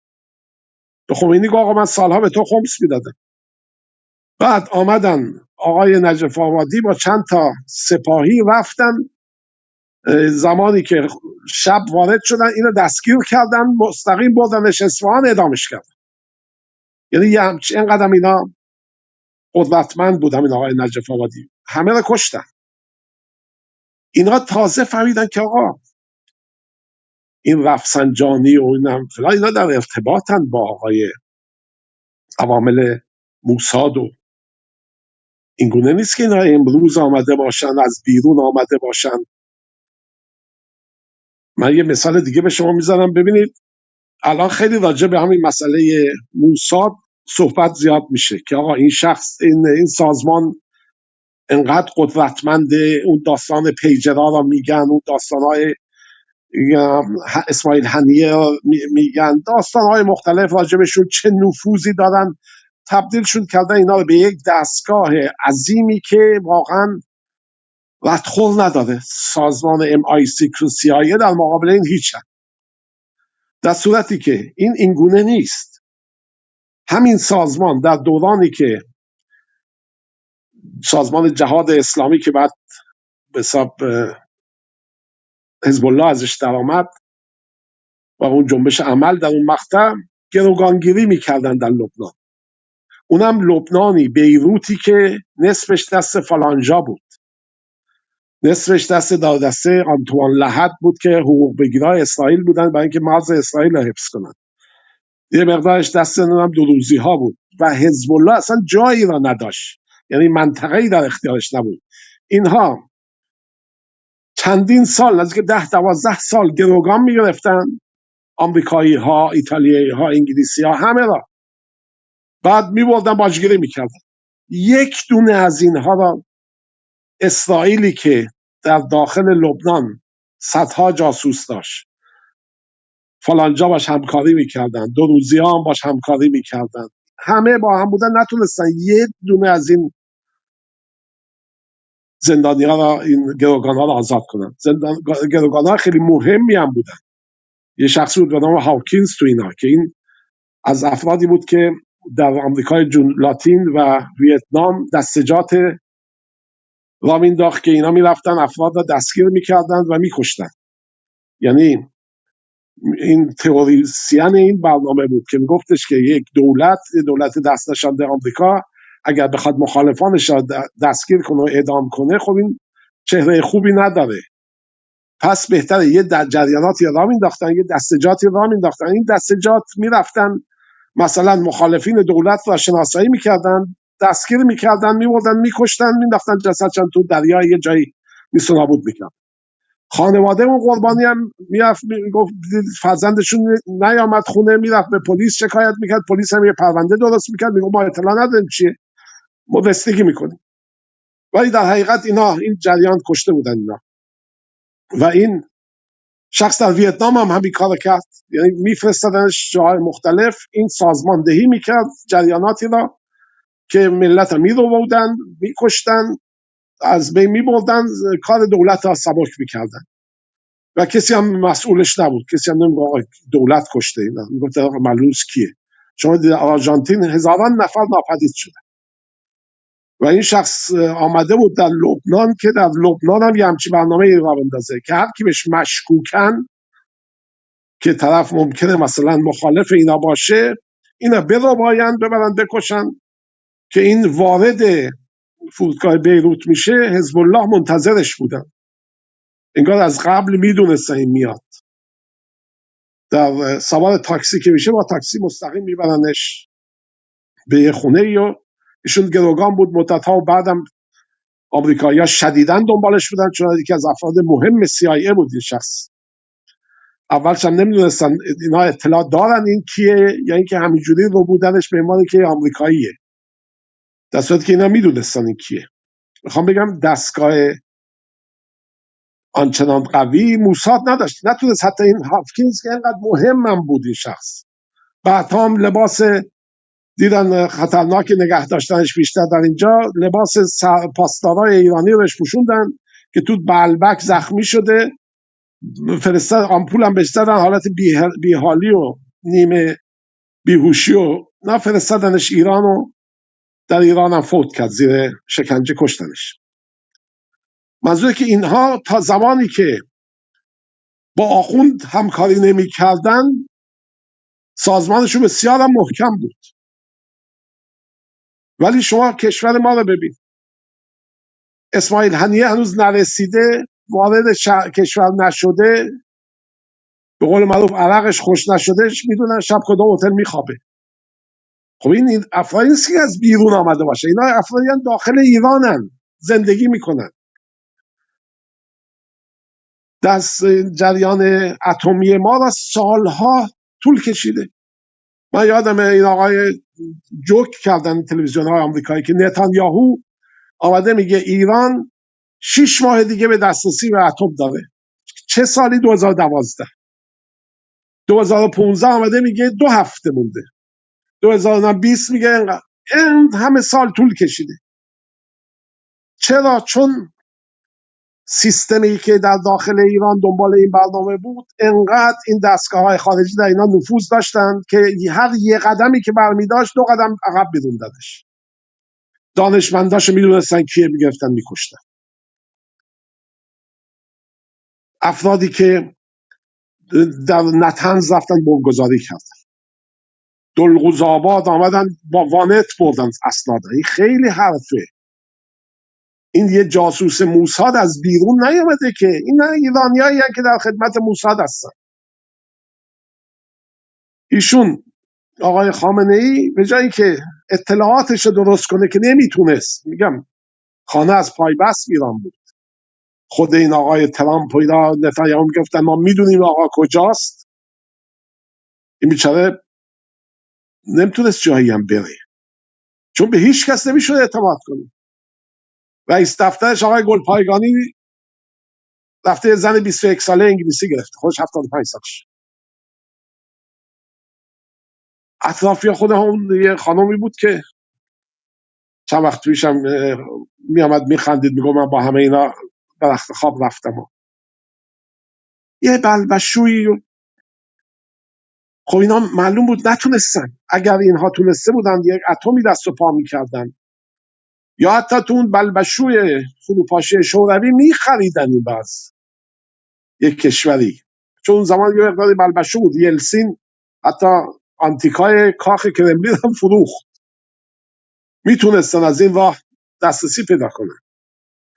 ولی میگم این کشور آنچنان در اختیار عوامل موساد و اینتلیجنس سرویس و CIA هست که هر قدمی که میخوای برداری اینها جلوتر اطلاع دادن. ولی با این حال هنوزم اینها تونستن این سازمانشون را حفظ کنن و این خسارت ها رو دارن به تلاویو و حیفا و شهرهای مختلفی نمیزنن. خودش این باعث تعجبه که اینا تونستن این کار را، هنوز میتونن این کار را انجام بدن. و مشکل بعدی هم اینه که این خسارت هایی که الان در کشورهای عربی اینا انجام میشه. ببینید الان من امروز خوندم امارات پولهای آقای دو تا صواف ایرانی، یکی آقای تحیری، این خیلی جالب بود این مسئلهش. آقای تحیری صواف بزرگیه که چندین میلیارد داره. شما فکر کن میلیون نه میلیارد. ایشون پول در امارات داره، صوافی بزرگیه که پولهای ایران از طریق این به حساب ورود و خروج میشه. این کیه؟ این پسر آقای شمسعلی تحیریه. شمسعلی تحیری کیه؟ همون شخصی بود که در قبل از انقلاب، چند ماه بوده به انقلاب، اون رستوران خانسالار رو بمبگذاری کرد. اون مقطعی بود که آمدن گروه های مذهبی هم پا گرفته این دفعه. تا اون زمان مجاهدین بودن و چریکا، همین جریانات دیگه ای نبود. اینا آمدن جریانات گروه صف و گروه مهدیون و این جریاناتی رو انداختن که بلافاصله هم از طرف خمینی چیز آمد که آقا ما جنگ مسلحانه را به هیچ عنوان قبول نداریم. این آقای شمسعلی افسر ارتش بود و بعد اخراجش کردن از ارتش به علت اینکه سر قضا، مثل که به اعلیحضرت گفته چرا قضای ما با مثل که گروهبان بوده، گفته چرا افسرها قضاشون با کادر مختلفه. بعد به خاطر اینکه این آدم زن وقیح و پررویی بوده بیرونش کرده بودن، در صورت این رفته بود جزو این گروهی که آمدن در رستوران خانسالار بمبگذاری کردن. رستوران خانسالار در تهران یه مرکزی، یه رستورانی بود که پر آمریکایی ها بود، یعنی پاتوق آمریکایی ها بود در اونجا. در اون مقطع در تهران جاهای مختلف پاتوق، هتل بلر بود پاتوق آلمانا بود، هتل هیلتون پاتوق مثلا انگلیسا بود، هر کدومش اینا یه مناطقی پاتوقشون بود. بعد جالب بود، رستورانی بود من یه بار رفتم، یارو گفتش که عضو هستید شما اینجا؟ گفتم مگه رستوران هم باید عضو باشه؟ گفت بله اینجا مال یهودی است، باید عضو باشید اگه وارد این رستوران بشید. گفتیم یعنی آقا در کشور خود ما نمیتونیم یه رستوران بیاریم؟ رستوران یهودیه؟ یعنی چه رستوران مگه یهودی؟ گفتم بله اینه که هست. نذاشتن ما بریم. آقای تحیری رفته بود در اونجا بمبگذاری کرده بودن اینا. و جالبیش هم این بود که قبلا یک دیگه قرار بوده با تحیری باشه، اون شخص جرئت نمیکنه میاد میگه که من قرار بوده اون شخص با یه خانومش بیاد، خانومش هم بی‌حجاب بیاد برن رستوران، چون نمیتونست با حجاب برن توی رستوران آمریکایی. اون خانم میاد بهانه میاره که خانم من گفته من بی حجاب جایی نمیرم. بعد تحیری یکی دیگه رو انتخاب میکنه برای اینکه در آینده این موضوع فاش نشه. تحیری اون رو هم بازی میده، میاد بهش میگه که با هم میریم بمب میبریم. 2-3 بار با هم دیگه میرن توی این رستوران، انعامای خیلی بالایی هم به نگهبان جلو در و نمیدونم گارسونا میدادن که شناخته بشن. بعد با خودشون روز آخر اون کیف را میبرن. ایشون به آقای رفیقش میگه من این کیف را برای ساعت 2:30 تنظیم کردم. بعد خود ایشون ساعت 2 بلند میشه میره، میگه من میرم، شما یه 20 دقیقه دیگه بلند شو بیا، که یعنی 4-5 دقیقه مونده به اینکه بمب منفجر شه شما بیا.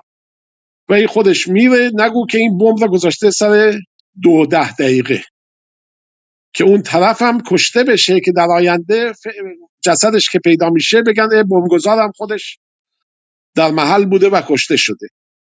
به این وسیله دیگه ساواک دنبال نگیره که کی بوده این بمبگذار، بتونن بهش برسن. یه همچی فرد رذلی هم بودیشون. این شخص بعد از انقلاب شغلش شد رئیس جوخه اعدام بود. تمام ارتشیایی را که در اول انقلاب اعدام میکردن، جوخه اعدام آقای شمسعلی تحیری این کار انجام میداد و به ثروت و مکنت فراوانی هم رسید، به طوری که میگفتن چند سال پیش مرد بیش از 1 میلیارد فقط گل آوردن برای مجلس ختمش. یعنی خیابون به فاصله 400-500 متر از سر خیابون تا منزل ایشون تا گلای بزرگی درست کرده بودن و خیلی با به حساب عزت و احترام ایشون را هم به خاک سپردن. فرزندان ایشون در آمریکا هستن و در امارات و دبی و اینا فعال هستن. شنیدم دولت امارات پول اینها رو داره توقیف میکنه، یعنی گفته ما این خسارت هایی که به ما زده میشه از پول اینها برمیداریم. خطر بعدی اینه که اینها بیان همین مسئله را روی جاهای دیگه، در بحرین الان اینا دارن میزنن، پایگاه آمریکایی رو زدن، داغون کردن، در اردن این کار کردن، در عربستان این کار کردن، در جاهای مختلف. تمام اینها رو بیان از ایران خسارت یعنی ایران را به یک جایی بذارنش، در یک موقعیتی قرارش بدن که خود آقای ترامپ میگه تسلیم بی قید و شرط. یعنی انقدر بمباران میکنن که طرف دیگه جایی نمیمونه براش. بعد که تسلیم بی قید و شرط شدی، این مردک وقیح همونجور که به زلنسکی گفت 4,000 میلیارد هم چیزی گفت شما منابع دارید، نصفش مال ماست. اینا میان اون گاز و نفتی را که تا الان با قراردادهای کنسرسیوم و نمیدونم قرارداد دیگه میبردن، میان اون رو مستقیم میگن آقا مال ماست، میخوایم از شما خسارت بگیریم به خاطر این کارهایی که کردی. دیگه هر کشور عربی همسایه هم میتونه مودی بشه بر ما که آقا تو این خسارت رو به من زدی، اینقدر باید بدی. جرأت هم نمی کنیم دیگه با کسی طرف بشیم چون هیچ نداریم دیگه. اینا دارن الان کشور لخت میکنن، یعنی میگن بی قید و شرط، یعنی که کارشناساشون میان در ایران، اگر جایی هست موشکی، تونل موشکی چیزا، همه اینا رو منفجر میکنن، نابود میکنن یا منتقل میکنن به خارج. همون کاری که با قذافی کردن، تمام چیزای اتمیشو خارج کردن و لخت که شدی ولد میکنن اونجا، مثل حیوانی که زخمی میشه میره یه گوشه میشینه زخماش لیست میزنه.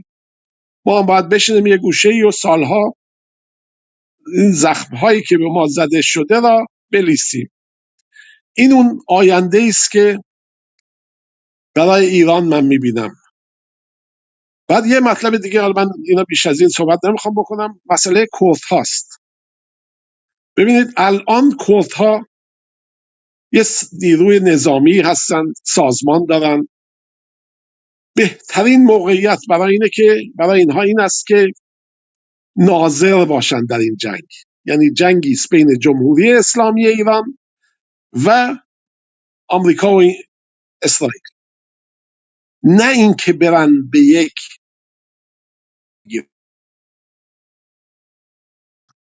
اگر کردها بشن لشکر پیاده آمریکایی ها روی مردم قرار میدن. میدونید این مسئله است که همون سپاه و کرد شروع از کشتن از همدیگر.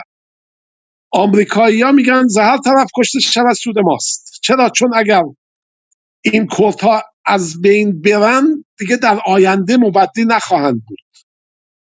اینها هیچ علاقه ندارن گروه های مسلح و سازمان یافته وجود داشته باشن. اینها را میخوان به طور کامل از جامعه حذف کنن و اگر اینها به این دام بیفتن و به این حقارت که چون ترامپ به ما زنگ زده ما دیگه از خود بی خود بشیم و ترامپ همکاری کنیم، یادمون نره این ترامپ چند روز پیش تو صحبتاش میگفت این کشورها شیت‌هول هستن، مستران ماها رو میگفت، رو درواسی که نداره. میگفت من دوست دارم از سوئد و دانمارک بیاد اینجا مهاجرت کنه، بیوتیفول فولک. نه اینکه این عقب افتاده های جهان سومی ماها رو میگفت. بعد ما بیایم عامل دست این بشیم، یعنی بزرگترین اشتباهی است که کردها میتونن انجام بدن در این مقطع. به جای اینکه بیان با دیگر احزاب ایرانی، دیگر سازمان‌های ایرانی متشکل بشن و منتظر باشن در یک فرصت درستی وارد معرکه بشن. شما ببین الان اگر ما یه اپوزیسیون قوی داشتیم متشکل از کردها، متشکل از سازمان‌های مثل همین مجاهدین، سازمان‌هایی که فعالن و آدم دارن، جریانات دیگه آدمی نداره. 4 تا پیرمرد سوئد توی جلسه صحبت میکنن که اینا حزب و دسته نیستن. ما اگر تونسته باشیم یک همچین جریانی را به پا کنیم میتونیم به دنیا بگیم آقا ما اپوزیسیون جمهوری اسلامی هستیم، که اجازه ندیم یه حقم افتاده مثل شازده اینا را بیارن علم. اونها این کارو میکنن چون اپوزیسیونی نمیبینن در ایران. الانم اونها میدونن که کردها مسلحن، کردها و کردها باید متوجه باشن کردها صاحب خونه در ایران، نه مستاجر. کشور ما مثل یه خونه است که هر هسته یه گروهیه، فارسا یه اتاق دارن، کردها، ترکا، عربا، هر کدوم. کسی صاحب خونه نیست. خونه متعلق ملک مشاست، متعلق به همه ماست. سیستم پادشاهی میگه این ملک متعلق به پادشاست، سیستم ولایت فقیه هم میگه متعلق به آقا امام زمانه. ما همه هیچ کاره میشیم. ولی در حقیقت این کشور متعلق به همه این هاست و فرق داره کردستان ایران با کردستان عراق و سوریه و این کشورهایی که بعد از جنگ جهانی اول تأسیس شدن.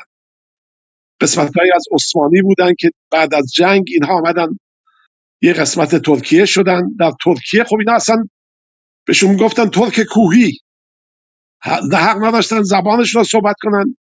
حتی در ارتش به اینا درجه بالاتر از سرهنگی نمیدادن، یعنی اگر ارتشی بودن ژنرال ترک شما نمیتونستی کرد پیدا کنی. ولی ما در ایران این مشکل نبود. پالیزبان اینا همه کرد بودن. خود آقای بدری رئیس گارد ترک کرد بود. اینا همه مشکلی نبود در این زمینه ها، مشکلی نیست. و بازیچه دست قدرت‌های خارجی نشیم ما. اینها سابقه ملا مصطفی رو دارن. ملا مصطفی بازانی رئیس ارتش و جمهوری خودمختار کردستان بود، قاضی محمد. ایشون بعد از اینکه قاضی محمد رو کشتن فرار کرد، رفت به مسکو. مدت‌ها اونجا بود، از پیشمرگاش رفتن. بعد برگشت از بین رفت. عبدالکریم قاسم کودتا کرد، از ایشون دعوت کرد این آمد در اونجا، این به جای اینکه خودشو وارد دولت عراق بکنه، یعنی نفوذ داشته باشه در دولت عراق، آمد حزب کردستان و دموکرات کردستان عراق رو انداخت. یعنی خودشون کشتن کنار یک گوشه.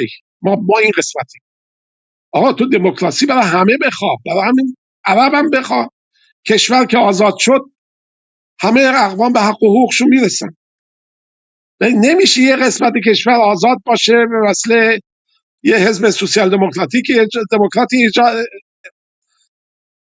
اداره بشه، بقیه کشور دست سیستم استبدادی. این اون اشتباه را کرد. بعد آمد عبدالکریم قاسم که رفت و حزب بعث آمد رو کار. حزب بعث یخه ایشون رو گرفت. ایشون پناه برد به شاه. شاه آمد این رو مسلح کردن اینا رو علیه دولت عراق. دولت عراق هم کردای ایران را مسلح میکرد علیه ایران. یعنی میخوام به شما بگم اینها سازمانی در خودشون ندارن. بعدم که قرارداد الجزایر 1975 بس، شاه آمد در یکی از بندهای قرارداد این بود که هر دو کشور از حمایت کردهای دست بردارن. شاه آمد به ایشون گفت آقا از مرزها بیاید عقب. بردشون خودشون پیشمرگه هاشا چند هزار آدم رو بردن عظیمیه کرج نگه داشته بودن. بیچاره ها میرفتن عملگی، این پیشمرگه ها کار میکردن و زندگی داغونی هم داشتن. یه عدهشون هم بردن تو جنگ ظفار ازشون استفاده کردن. خب این حزبی که آقای بارزانی در کردستان گذاشت حزبی بود که جنبه ایلاتی داشت. آخه حزب که نمیشه با ایل تلفیق کنی یه سازمانی از توش دراری، نه این نه اون. شترمرغه، نه تخم میکنه نه میپره. اینم آمد حزب درست کرد که بعد از فوتش رسید به پسرش ادریس آمد بکنه. آقا حزب که دیگه اینجوری نمیتونه باشه. حزب جمهوری یا اینکه یک موقع سیستم جمهوری مثل حافظ اسد میاد، یعنی این دیگه جمهوری نیست، این استبدادی است به نام جمهوری. این آقای بازانی هم یه همچی حزبی درست کرد.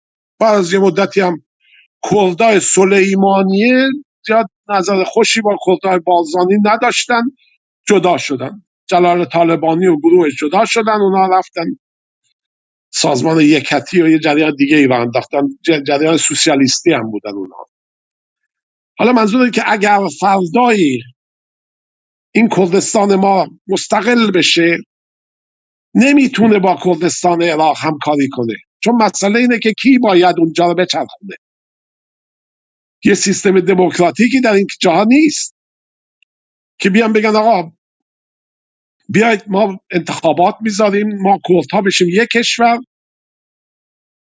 چرا؟ چون پشت همه این برنامه الان اتفاقی که در کردستان میفته، کردستان سوریه، کردستان عراق، تمام اجنتای اسرائیلی هم میخوان اینا به کله اینا کردن که کردستان ترکیه و ایران و عراق و سوریه از طریق سوریه به دریای مدیترانه وصل میشن، به آب میرسن.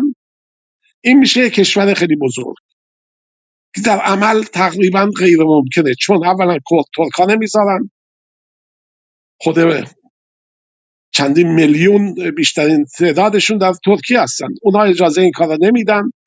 بعدم خود اینها یک جریان واحدی نیستن که بیان بگن آقا یک جریان دموکراتیک واحدی در کردستان هست، یک مردم فهمیده و پیشرفته‌ای هستن در اونجا که میخوان به سیستم آلمان مثلا این مناطق رو اداره کنن. نه، کردستان عراق بارزانی هنوز است. کردستان ما خب ما حزب دموکرات داریم، خب یه ذره بهتره از لحاظ شعور و فرهنگش بالاست، ولی حزب خوبات داریم. مال کی؟ برادر شیخ عزالدین حسینی، شیخ جلال حسینی. مذهبی هن اینا ملاهای چیزن، سنی هستن. حزبی که با ملا درست بشه که دیگه نمیتونه دموکراتیک باشه. اینه که اینها به مشکل برخواهند خورد. اینها اگر چند تا آدم اینا باشه در این مقطع زمانی نیروهاش میکشه کنار، سعی میکنه با نیروهای داخل ایران یه جبهه واحدی تشکیل بدن به عنوان اپوزیسیونی که در برنامه‌های حکومت آینده ایران یکی از ارکانش باشه، نه اینکه یک گوشه‌ای باشه کنن که به ما استقلال بدید، به ما خود مختاری بدید. نه، شما باشید که خود مختاری به اقوام میدید. یعنی شما یکی از گروه ها که در مرکز نشستید تعیین میکنید که چه حکومتی باشه و این حکومت باید چگونه ما باید اقوام مختلف را خود مختاری بهشون بدیم، به صورت فدراتیو این کشور اداره بشه که باید بشه و اونم مشکلات زیادی است. ببینید ما اگر بخوایم به صورت قوم قبیله‌ای برخورد کنیم، الان که بخواد کردستان از ایران جدا بشه ما دعوا داریم سر نقده و شهرهای که ترک و کرد توش داخل قاطی هست. من اوایل انقلاب یادم من خودم همراه آقای قاسملو بودیم، تو نقده داشت سخنرانی میکرد، تیراندازی شد. ترک‌ها علاقمند نبودن در اونجا باشن، فعال باشن. اینه که به این راحتی هم نیست که الان بگن آقا کردستان اینم مرزش. نه، انقدر این مرزها داخل هم شده که اصلا به این صورت مثلا مسئله ترک هست دیگه. شما الان نصف تهران ترکه، نمیشه بگه آقا مرز کجاست. بعدم ترک ها با هم اتحادی ندارن. حزب دموکرات کردستان رو کی سرکوب کرد؟ عوامل آقای ذوالفقاری. ذوالفقاری ها ترک بودن، خودشون دنبال قدرت بودن، دنبال منافع خودشون بودن. سیستم دموکراتیکی که نباشه ملت دنبال منافعشونن. الان هم خامنه ای ترک بود، پزشکیان ترک، هیچ فرقی نداره. برای ترک ها بهتر از ما فارسا نیست. اینه که مسئله به این راحتی نیست که بله مثلا کردستان میخواد تجزیه، اصلا تجزیه معنی نداره. کسی که خودش صاحب اونجاست، مثل یلسین آمد این کار کرد. یلسین آمدن زمانی که اتحاد جماهیر شوروی بود، یه قسمتایی میگفتن ما میخوایم جدا بشیم، جمهوری های مختلف. یه روز یلسین آمد گفت ما میخوایم جدا بشیم. یعنی خود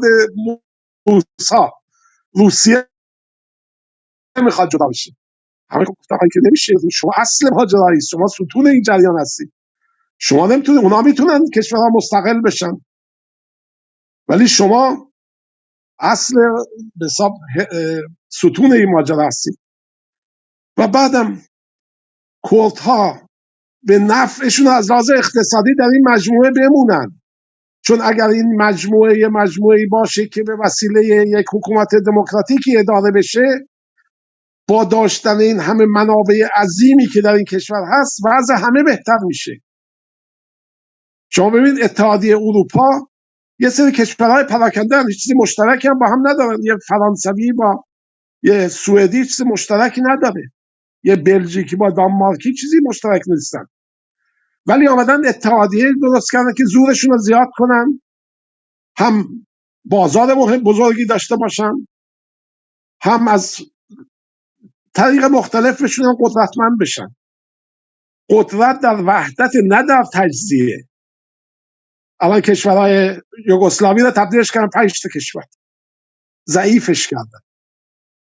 اینا هم علاقمندن که این کشورها ضعیف باشن، کوچیک باشن که بشه کنترلشون کنه. تا به امروز هم این کارو نمی‌کردن، برای اینکه ایران یک پارچه رو می‌خواستن تو قسمت‌های مختلفش منابع مختلف بتونن ببرن.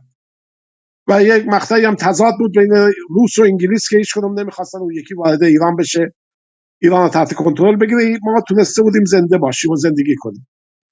اینه که نقش کردها الان در این مقطع بسیار حساسه که اینا اسباب دست اسرائیلی و آمریکایی نشن، چون این دو جریان نابودی کشور را میخوان که الان هم داره نتانیاهو این کار انجام میده. و برای اینکه زیاد دیگه صحبت نشه، یه چیز دیگه هم من به شما عرض کنم که این چیز خیلی کثیفی است. من دیدم اینها از مذهب هم دارن استفاده میکنن، هم به حساب مشروعیت مذهبی دارن به کار جنایتشون میدن، که الان جنگ مسیحی و یهودی و مسلمانه، دارن میکشوننش به جنگ‌های صلیبی، به اون مقطع دوران سیاه کلیسا، دورانی که کلیسا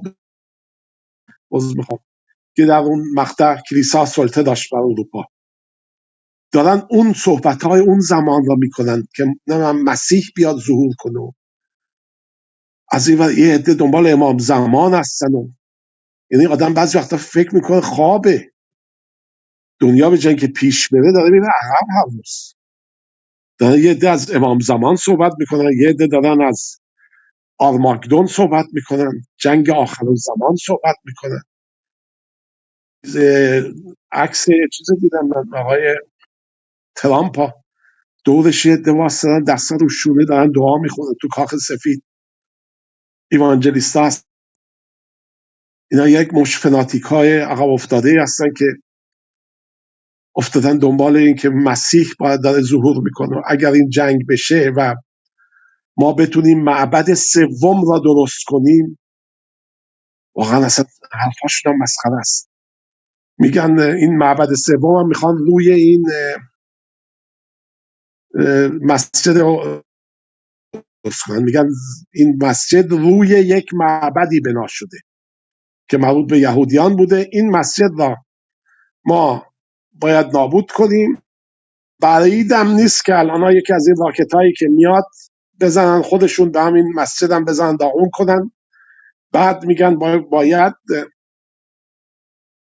اون مسجد سوم که به پا بشه، این مسجدی است که عیسی ظهور خواهد کرد. بعد میگه آقا مسجد دومتون که بوده؟ میگه همینی که الان دیوارش هست. میرن شازده رفته سرش گذاشته بود به دیوار و یه نامه تو اون سولاخاش فرو میکنه. این معبد سلیمان بوده. بعد بپرسی آقا اصلا سلیمانی وجود داشته؟ شما در تاریخ رد پایی از سلیمان میبینی؟ نه، وجود نداشت. نمیتونن. استنادتون به چیه؟ به کتاب‌های مقدس، به تورات، به تنخ، به تلمود. در اونجا گفتن بله. کی بوده؟ سلیمان پسر داوود. داوود کی بوده؟ استنادشون به این کتاب هاست. بعد ایشون چگونه ساخت این معبد را؟ این معبد را اجنه ساختن. یعنی ما میریم هر کلمه اینها را که میخونی آدم هی میره عقب‌تر. یعنی شما اگر قبول کنیم سلیمانی بوده، باید قبول کنی ایشون بر اجنه هم سلطه داشته.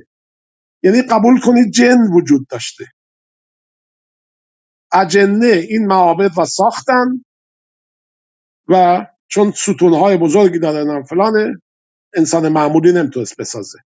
و روزی هم که ایشون میخواست اسرائیل جونش بگیره، گفت آقا منو نگیریم، معبد هنوز تموم نشده. گفت نه دیگه، من باید، وظیفه من که عمر تو تموم شده. گفت پس من همونجور که ایستاده هستم عمر منو بگیر. و تکیه کرد به عصا رو به معبد که اجنه فکر کنن این داره هنوز نگاه میکنه. این داره شما توجه کن فقط به این داستان ها. بعد اون بعد از چندین سال همینجوری ایشون وایستاده بود، به عصا تکیه نگاه میکرد. اون عصا و موریانه خورد، یه دفعه جسد ایشون افتاد، اجنه فهمیدن ایشون نیست و متواری شد.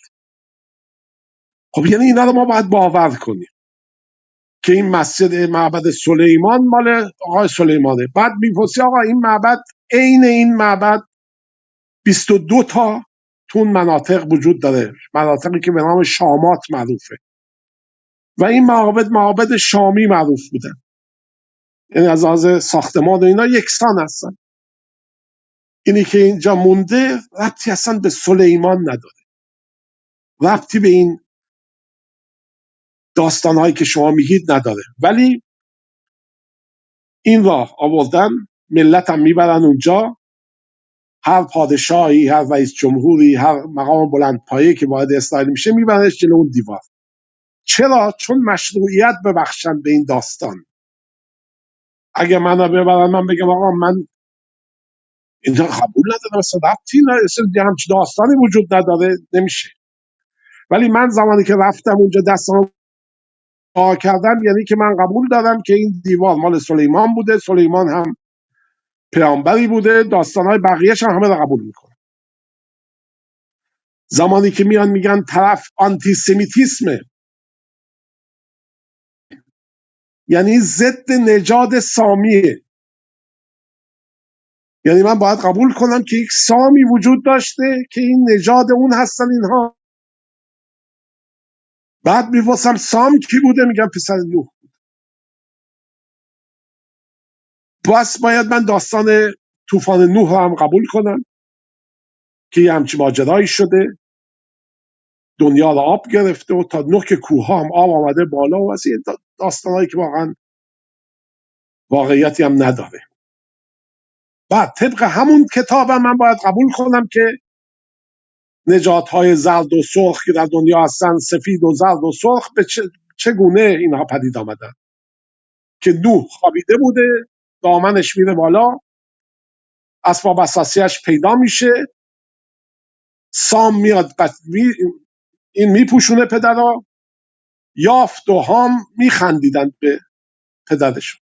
نوح بیدار میشه، موقع که متوجه میشه سام را دعا میکنه و اون دوتا را نفرین میکنه. بعد از این دعا فرزندان سام همه سفید شدن، فرزندان هام و یاف همه چی میگن سیاه و زرد شدن. یعنی منشأ انواع از نظر آقایون اینجوریه.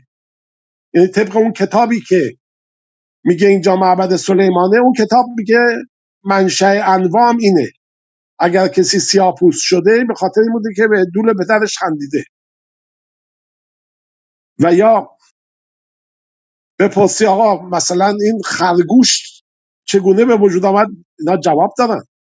خرگوش یه زنی بود که به شوهرش خیانت میکرد، این شد خرگوش، خداوند خرگوشش کرد. سوسمار چیه؟ مارمولک چیه؟ مارمولک یه عربی بود که خرما میدزدید، خداوند اینا تبدیلش کرد به مارمولک. یعنی من باید علم را ببخشم بپیچم توی بخچه، پرتش کنم بیرون، برم تحت یه همچی داستانهایی. اون وقت این افراد با این افکار آمدن کشوری درست کردن به نام اسرائیل بر مبنای مذهب یهود. بعد تو همین کشور 1.5 میلیون آدم زندگی میکنن که میگن ما نه کار میکنیم، نه سربازی میریم، نه مالیات میدیم. چرا؟ چون ما از نوادگان لاوی هستیم و خداوند ما را تعیین کرده که ما نگهبان صندوق مقدس باشیم که 10 فرمان موسی و کتاب‌های تنخ و تلمود و 294 فرمان در اون جمع در اون نگهداری میشه و ما باید بریم تبلیغ دین یهود را در بین یهودی‌ها به عهده بگیریم. یعنی روحانیت یهود باید از خانواده ما باشه و شما مردم دیگه طبق همون قانون که در این کتاب آمده باید 20% از درآمدتون را، مثل این که آخوندا خمس میگیرن 1/5، اینا هم میگن 20% از درآمدتون را باید بدید به این مبلغین مذهبی. الان بعضی وقتا میبینید تو آمریکا هم اینا تظاهرات میکنن، با احمدی نژاد هم رفته بودن دست میدادن، و چون اینا معتقدن که اصلا دولت اسرائیل اشتباهه، نباید دولت وجود داشته باشه تا ظهور عیسی، ظهور منجی. و میگن اون میتونه دولت تشکیل بده. هیچ انسانی تا زمانی که ایشون نیاد حق درست کردن دولت نداره. و به همین خاطر هم است که اینها در اسرائیل مفت میخورن و مفت میگردن و میگن ما نوادگان لاوی هستیم. چرا؟ چون یعقوب گفته این. باز ما میفرستن به یه جایی که اصلا نه سندیتی داره، نه اعتباری داره این گفتار که بله یعقوب 12 تا پسر داشت، یه پسر سوم اسمش لاوی بود. این لاوی خواهری داشت، یک شهری اطراف اینها بود، یه قبیله‌ای بودن که پسر رئیس اون قبیله خواهر ایشون را باش به حساب برد خوابید با این. بعد اینها رفت بخوان برن انتقام بگیرن، اون قبیله آمد گفت آقا ما دخترتون رو میگیریم، احتیاج نیست که جنگ و خونریزی بشه. یعقوب هم قبول کرد. بعد منتها گفتن آقا اینا باید ختنه بشن و بعد از اینکه ختنه شدن میتونن با ما ازدواج کنن، چون ختنه سنتی است که قراردادی بود بین خداوند و یعقوب که مشخص بندگان خداوند، از این راه خداوند بشناسه اینا را، یعنی به پایین تنه اینا نگاه کنه ببینه این ختنه شده و این از ماست. بعد اینها قبول کردن، ختنه که شدن روز سوم لاوی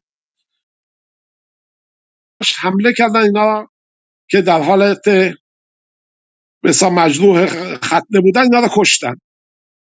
بعد یعقوب ناراحت شد، گفت شما خیانت کردید در این قرارداد و نفرین کرد بچه‌هاش را و گفت از این به بعد من به شما سرزمینی هم نمیدم از سرزمین موعود که بین 12 تا پسرش تقسیم کرد، به ایشون هیچ منطقه‌ای را نداد. گفت از این به بعد ایل و تبار شما باید بشن فقط مبلغ دین و از خان دیگران استفاده کن. این هم این داستان حریدی‌هایی است که در اسرائیل هستن و این دولتی است که مشروعیتش را از دین میگیره. دو تا کشور هستن در دنیا بر پایه دین، نه یکی پاکستان یکی اسرائیل و همه چیشون هم مذهبیه. شما این نتانیاهو نگاه نکن، کراوات میزنه، قیافه آدمای معمولی رو داره، پشتش یه هیولای عقب افتاده است. نه این دیگران هم نگاه کن شما، اینا مجلسشون 120 نفر نماینده داره، کنیسه. همه جای دنیا برای این مبناست که آقا مجلس بر مبنای اینه که یا مثلا هر 50,000 نفر هر 500,000 نفر یه نماینده داشته باشن یا هر شهر یه نماینده داشته باشه. اینا نه، اینا از 1948 تا به امروز 120 نفر نماینده بیشتر نیست تو مجلس شد. چرا؟ چون دانیال موقع که از بابل آمد، کوروش این را آزاد کرد، این با 120 نفر از همراهانش نشستن، مجلسی درست کردن که چگونه بخوایم ما برگردیم به اورشلیم و اونجا را اداره کنیم. از اون زمان این 120 برای اینا جنبه تقدس داره و از طرفی هم موسی هم میگن 120 سال عمر کرده. پس امروز هم محل قانونگذاریشون که نهادی است اجتماعی، نهادی است که سمبل دموکراسیه، این تبدیل شده به با جریان خرافی قاطیش کردن، تبدیل شده به کنیسه و به حساب خودشون هم خیلی پیشرفته هستن. میبخشید زیاد صحبت شد، تشکر از اینکه این وقت رو من داد.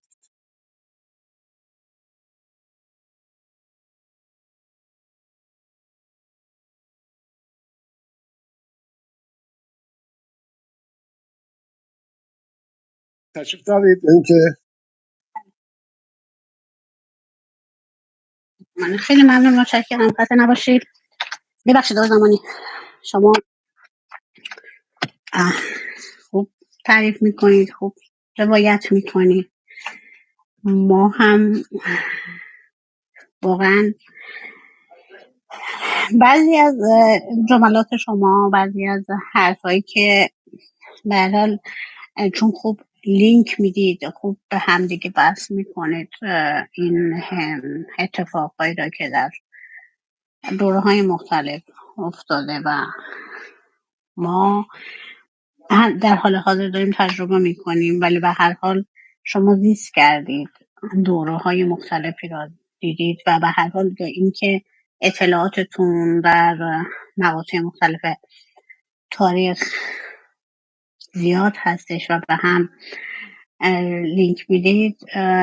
یعنی من بعض وقتا که دارم گوش میدم چنان غرق صحبت‌های شما میشم و احساس میکنم که یه جورهایی دارم دوباره در اون دورهایی را که شما تعریف میکنید زندگی میکنم و تجربه میکنم. اون اتفاقهایی را که الان داره میفته و شما مثلا در دوره‌های دوره حالا شاهان قبلی دارید روایت میکنید و جالب این که تو خیلی از مسائلی که به هر حال شما به این موضوع ها نگاه میکنید میشه گفت لااقل برای من یکی اینطوری هستش که بعضی وقتا احساس میکنم یک پنجره جدیدی از این سیاست رو به روی من باز میکنید که میتونم هم با این دید هم به این مسائل نگاه بکنم و متفاوت تر نگاه کنم، اینطور بگم. برای اینکه ما عادت کردیم اول صحبت هم همونطوری که گفتم اون کنترل رسانه و هدایت مغزهای ما به سمتی که اون نیروهای یا ابرقدرت ها میخوان ما رو به سمتی میبرن که دلشون میخواد. ولی بعض وقتا بودن در این اتاق و برای صحبت‌های شما یا بقیه دوستان انگار عرض کردم یه پنجره جدیدی با یا اینکه یک ویو جدیدی از این اتفاقها و موضوعها رو برای من به شخص برای من باز میکنه و خیلی خرسند و خوشحالم از اینکه به هر حال هنوز هستن افرادی که متفاوت نگاه کنن، هستن افرادی که تلنگر بزنن به افکار ما، که در اون سیل جریانی که به راه افتاده همراه و همگام نشیم، متفاوت‌تر فکر کنیم، متفاوت‌تر نگاه کنیم، چون اون جریانی که به هر حال وجود داره خواه‌ناخواه داره پیش میره و بخوایم نخواهیم هم شبکه‌های اجتماعی به چشممون میخوره.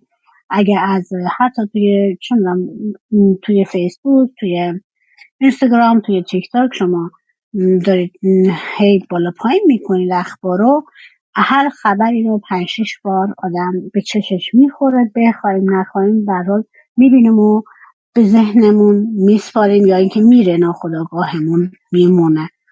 ولی عرض کردم این تلنگرها، این پنجره هایی رو که بعض وقتا افرادی که متفاوت فکر میکنن به ما میدن برای من خیلی ارزشمند هستش و خیلی دوست دارم از اینکه تحلیل های متفاوت یا اون دیدهای متفاوت را نسبت به موضوع های تاریخی یا در مورد سیاست های روز یا اتفاق های روز را بشنوم و تا اندکی بتونم به آگاهیم اضافه بکنم و حس کنم که لااقل فکر میکنم. نمیتونم بگم خوب فکر میکنم یا نمیتونم بگم متفاوت فکر میکنم.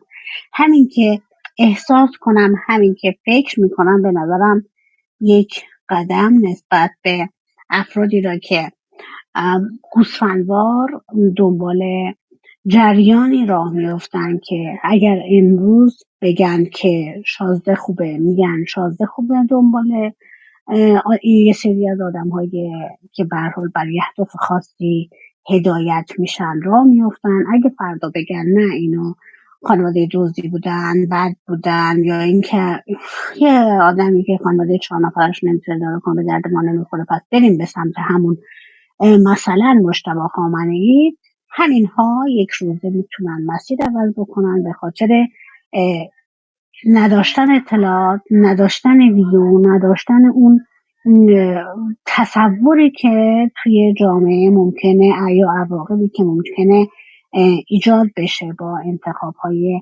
نادرست یک سری اقلیت جامعه. من یادم همیشه که قبلا حالا صحبت میشد توی در مورد کودتای 28 مرداد، یک چیز عجیبی که حالا من مخصوصا حالا تو اون دوره از پدرم بشنیدم، میگفتش که یه چیز عجیبی که تو اون دوره 28 مرداد بود این بود که شما شب میشنیدید که همه میگن زنده باد مصدق، صبح میگفتن مرگ بر مصدق، و این چیزی بود که اون جریان رو راه بندازن و مردم رو به سمتی ببرن که دلشون میخواد. شاید واقعا اون جامعه تو اون دوره آگاه نبودن و نمیدونستن که چه کسی به نفع اون جامعه داره تصمیم میگیره، تلاش میکنه، یا اینکه به هر حال از منافع ملی اون کشور دفاع میکنن. ولی اینقدر چشماشون رو دوخته بودن به دهن یک عده‌ای که اینا رو داشتن هدایت میکردن، خیلی راحت در عرض چند ساعت میتونستن این جریان فکری مردم را از یک سمتی به سمت دیگر تغییر بدن. به هر حال خیلی ممنون آقای زمانی که هستید و لطف میکنید و بر ما منت میگذارید، زحمت میکشید، خسته میشید میدونم، ولی از این که هستید و ما از اطلاعات و معلومات شما استفاده میکنیم. خدمت آقای دکتر اگه برای حالا جنبندی. خانم قلدر تشکر میکنم از خیلی لطف فرمودید و من یه توضیح کوتاهی هم بدم. این که فرمودید شما پدرتون میگفته که صبح میگفتن درود بر مصدق و شب میگفتن نمیدونم جاوید شاه. ببینید این اونگونه نبوده، اون مردم نبودن که صبح تو خیابون بودن. صبح تو خیابون یه دسته‌ای بودن، شب گروه دیگری بودن و این جریاناتی بودن که اینها راه مینداختن و در همون مقطع می آمدن حزب درست کرده بودن. خود اشرف پهلوی به همراه MI6 و CIA حزب توده درست کرده بودید. اینها صبح می آمدن داد می زدن، داس و چکش می بردن بالا، حمله می کردن به روزنامه مجسمه های شاه را بکشن پایین، چون شنیده بودن نماینده دولت آمریکا آمده ببینه از نزدیک ایران چه خبره، چون چرچیل بارها صحبت میکرد با ترومن که آقا وارد ایران به دست کمونیستا میفته و دولت مصدق را دولت وابسته به روسیه میدونستن، تبلیغ میکردن که علیه ایشون. از یه طرف هم مصدق میخواست از تضاد امپریالیست ها استفاده کنه، رفته بود طرف آمریکا را گرفته بود و توده‌ای های واقعی هم از اون طرف فکر میکردن این طرف آمریکاست و اونا بهش فحاشی میکردن، عکسش مینداختن که ایشون به عنوان سگ زنجیره آمریکا، تو روزنامه چلنگر از این عکس ازش مینداختن. از چند طرف این مسئله بود و در زمان آیزنهاور، موقع که چرچیل آیزنهاور آدم بسیار ضد کمونیستی بود، رفت باش صحبت کرد و ترغیبش کرد که وارد این برنامه ایران بشه. این شخصی را فرستاد به ایران که برو از نزدیک ببین اوضاع در چه خبره. همون زمان که این شخص آمد در ایران، جریان حزب توده اشرف ریختن تو خیابونا، داس و چکش به دست و حمله کردن به مجسمه ها. از اون طرف خب شما فکر کن یه عده لاتولود جناب 50 نفر 100 نفر درست کردی، پول دادی بهشون، آوردی به عنوان حزب توده. یه عده هم که آدمای عادی هم که طرفدار حزب توده، اینا هم دنبال اینا راه میافتادن دیگه، جمعیتی میشدن. بعد از اون طرف مصدق دید که داره حزب توده یه همچی افراطیگری میکنه، آمد دستور داد اینا سرکوب کردن. از اون ور توده‌ای ها ناراحت بودن که این چرا سرکوب کرده اینها را، در صورتی که اون متوجه شده بود که اینها توده‌ای های اشرف هستن.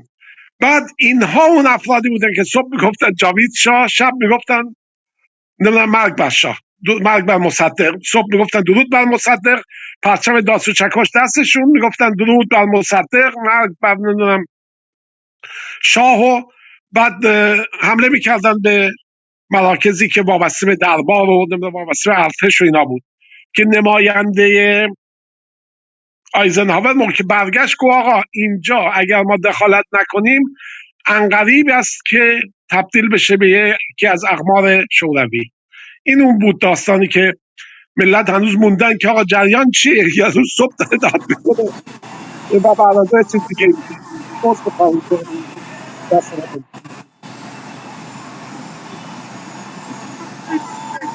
متشکرم. بله من متوجه هستم، ولی من منظورم در مورد آدمایی بود که الان در حال حاضر، چون من خیلی ها میشناسم که قبلا مخالف جمهوری اسلامی بودن، ولی وجود همین تبلیغاتی که سیل تفکر مردم رو هدایت میکنن باعث شد. آی دکتر میکروفونتون یه لحظه میبندن. مرسی.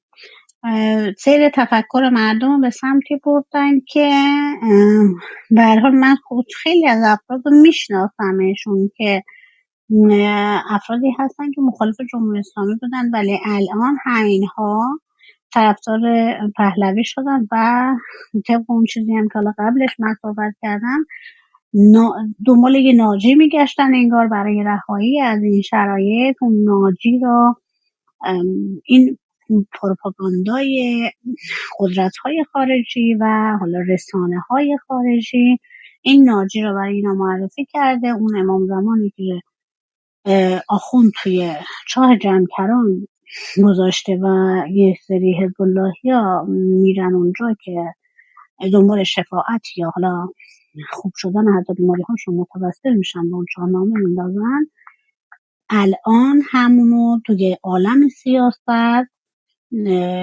قدرت‌های خارجی با معرفی پهلوی به مردم این ناجی رو معرفی کردن و متاسفانه حتی حاضر نیستن که حرف بشنون یا اینکه چیزی رو که نقد باشه بشنون و تحمل کنن. خیلی راحت به فحش میکشن یا اینکه توهین میکنن. من منظورم این که حالا عرض کردم در مورد مصدق این بود که افرادی بودن که خیلی راحت تونستن حتی با این جریان همگام بشن و واقعا بعض وقتا عرض کردم آدم شرمش میاد که بگی که الان مثلا پا شدن رفتن توی فلان کشور جلوی سفارت اسرائیل، سفارت آمریکا گل گذاشتن به خاطر تشکر از اینکه دارید کشور ما رو نابود میکنید. این واقعا شرم‌آوره. آقای دکتر شما رو میشنویم. بله. خوب مطلبی رو گفتین. یکی از عوارض واقعا استبداد در یک جامعه، همینطور گفتم، اولینش همین عدم اعتماد به خویشتنه. به همین جهت فرصت طلب میشن. مثلا ببینی یه زمانی بودن حتی آدمایی که چپ هم میزدن، خیلی چپ میرفتن، ولی الان با این تبلیغاتی که شنیدن و ایران اینترنشنال و اینا حس کردن که نه دیگه، الان اینا پیرپسر به قول آقای زمانی این حتما ایران میره، الان شدن طرفدار این. اصلا تعجب میکنه آدم.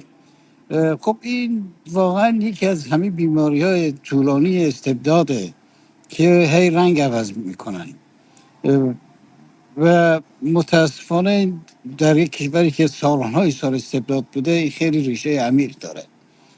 این مسئله که گفتین خوب اشاره کردین.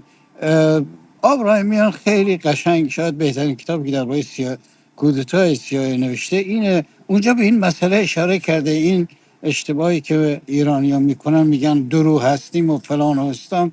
نمونهش توی 28 مرداد که صبح شعار میدادن به نفع مصدق، بعد شب میدادن و قشنگ این رو، این اصلا طرح کودتا بود. چون سالیوان وقتی که هندرسون سفیر آمریکا مصدق رو میخواد، چون تا اون وقت همه فهمیده بودن که این CIA در واقع در حال انجام نقشه کودتا، چون کودتا اول شکست خورد.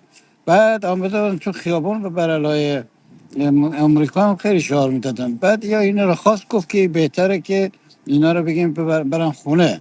مصدق هم فکر میکرد که این سیاست آمریکا فرق داره با سیاست انگلیس و قبول کرد، دستور داد که هیچ کس تو خیابون نیاد. این وقت روز کوتاه خب یه سری از همین لاتو اینا آمده بودن، جمع شدن، گفتن که صبح تا شما ارتش همه جا رو به اصطلاح تصرف نکرده، شما همینجور به عنوان شعارهای مصدق بدین، طرفدار مصدق. این بود که اومدن صبح 4 مستقر بودن تا ای که ساعت حدود 1 اینا رسیدن به توپخانه. حدود ساعت 3 ارتش همه نقاط رو گرفت و بعد اونجا دیگه مسلط شد و گفتن حالا شعار جاوید شاه رو بدین که شعارشون عوض کردن. از اون به بعد من این رو خیلی شنیدم که آقا ایرانی ها آدم نیستن، ایرانی ها درو هن، به اینا نمیشه اعتماد کرد. ببین چیکار کردن. این قضیهش همونطور که آقای بله زمانی گفتن مسئله جوری بوده. من توصیه میکنم واقعا این کتاب آبراهیمیان رو که در راجع به کودتای سیاهی گفته حتما بخونید، خیلی اگر نخوندین خیلی نکات جالبی داره.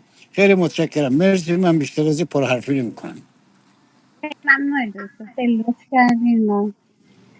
ممنونم ازتون. آقای بابک اگه شما برای جنبندی صحبتی دارین میشنویم. رضاقی اصلا امکان صحبت ندارم اینجا، همه چراغا رو خاموش کردن، همه خوابیدن، من نمیتونم صحبت بکنم. شب و روز خوبی برای همتون آرزو میکنم تا هفته آینده. شب خوش. بابک من از شما ممنونم، با وجود اینکه به هر حال هم توی فضای خوبی نیستید، همین که به هر حال از لحاظ سلامتی برام با مشکل روبرو هستید، با این حال در کنار ما هستید، باعث خوشحالی و خرسندی من هستید و آرزوی سلامتی و بهبودی برای شما دارم. آقای زمانی چیزی مونده که اضافه کنید در غیر این صورت؟ لطفا این آقای مجید رو بیارید بالا ببینید چی میخواد صحبت کنه. آقای زمانی من دعوتشون رو پذیرفتم، ایشون دیگه نمیدونم خودشون میخوان بیان. من دعوتشون رو پذیرفتم. مجید اگر هستید در اتاق میتونید بیاید صحبت کنید، چون میخواد اتاق رو ببندن دیگه.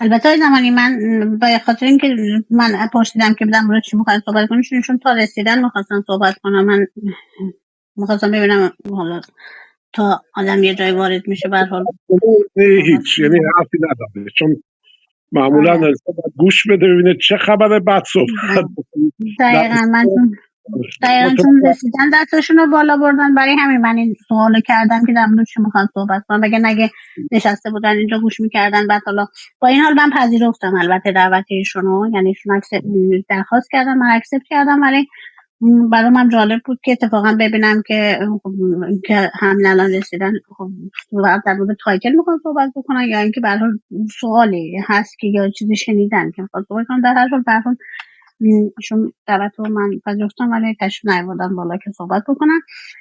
آقای زمانی چیزی مونده اضافه کنید؟ منم نه دیگه صحبتی ندارم و تشکر میکنم از همه دوستان که در این اتاق بودن و تشکر ویژه از شما که لطف میکنید این اتاق ها رو برپا میکنید. من از شما ممنونم، متشکرم. امیدوارم که این اتاق مثل حالا اتاقهای قبلی که به نظر من به هر حال هم مفید هست هم لازم هستش دوستان استفاده برده باشن و تا یک هفته دیگه و یک اتاق پربار دیگه. البته من این را میگم واقعا نظر خودم هستش، چون من فکر میکنم به شخص خیلی اتاق پربار و خوبی داریم. برای همین من لذت میبرم از اینکه در کنار فرهیختگانی هستم که میآموزم ازشون و امیدوارم که همه دوستان هم همینطور باشه و بتونیم در کنار هم لااقل جایی باشه، فضایی باشه که با همدیگه اون دردهامون رو با همدیگه شیر بکنیم که یه ذره تسکین پیدا بکنیم، علاوه بر این که میتونیم به معلوماتمون اضافه بکنیم، ولی همین که میتونیم فضایی باشه، یه جایی باشه که یکم دردامون رو خالی بکنیم اینجا، به نظرم خیلی خوب و مفید هستش. تا از همه دوستان هم از آقای زمانی، از آقای قرداقی که برام توی استریم یوتیوب کمک میکنن و تشریف داشتن امروز، برای همین امکان صحبت نبود براشون. از آقای بابک با وجود شرایطی که به هر حال توی بیمارستان هستن، سخت در کنار ما هستن، و از آقای دکتر قهرمانلو که با وجود اینکه فکر کنم الان فضای بیرون بود، سر صدا هم زیاد بود، ولی با این حال همراه ما بودن. نهایت تشکر را دارم و از همه دوستانی که در آدینس بودن، با صبر و تحمل و شکیبایی با ما همراه بودن و باعث دلگرمی، حضورشون باعث دلگرمی ما هستید، و از شنوندگانی که در آینده این برنامه ما را میشنون تشکر میکنم. تا یک هفته دیگه با یک بحث روز دیگه که امیدوارم تا هفته دیگه که لااقل در کنار هم هستیم و با هم صحبت میکنیم، ایران به آرامش و بدون ریزش بمب رسیده باشه و بتونیم اون موقع لااقل کمی با روان آرامتر و با روحیه اندکی شادتر با هم در لبنان صحبت بکنیم. تا هفته دیگه همه دوستان را پوری خانم معذرت میخوام، من مجید هستم، الان اومدم بالا، ببخشید. خواهش کنم بفرمایید. من اومدم فقط با همگی تو سلام بدم، باتری هم ندارم، باتریم داره تو تموم میشه. سلامی بکنم به جمع، امیدوارم حال همگی خوب باشه. امیدوارم حال آقا بابک هم بهتر بشه، رفیق بابک. آقا تامورس، من یک چیزی براتون نوشتم تو بک چنل، نگاه بکن، اگه تورنتو کانادا هستم تماس بگیر خوشحال میشم. فقط میخواستم بگم خیلی صفا کردم با اون مسابقه که با این آقا داشتی، خیلی خوشحال، یعنی نشون دادی که هنوز همون زندانی سیاسی زمان شاه هستی. دمتون گرم. من ببخشید که وقت زیادتونم نمیگیرم، بعد با آقا تامور صحبت کنم. خیلی ممنون اولی خانم. ممنونم. بازم عذرخواهی میکنم چون شما رسیدید دست بالا بردید، برای همین من سوال کردم که اگه میخواید صحبت بکنید یا اینکه حالا اگه چیزی هست که میخواید در مورد موضوع خاصی، برای همین براتون نوشتم که در مورد چیزی اگه میخواید در مورد موضوع خاصی میخواید بگید. ممنونم ازتون. دیر اومدم، انشالله هفته دیگه. فقط اومدم با آقا تامورس بگم خیلی صفا کردم به صحبتایی که با آقای کرمی آقای تامورس میخواد بکشه گوشه کورنر و هی آقا تامورس باید صحبت میکرد، ولی ایشون شدود سخنران و آقا تامورس باید گوش میکرد. و خیلی ممنون، همین آمدم بهشون میگم دستتون درد نکنه. خیلی ممنون، خیلی ممنون، متشکرم، لطف کردین. بله منم دیدم آقای کرمی، آقای زمانی رو برده بودم به قول شما تو گوشه که حتما بگید که طرفدار مجاهدین هستید یا نیستید. نه موضوع نیست خانم.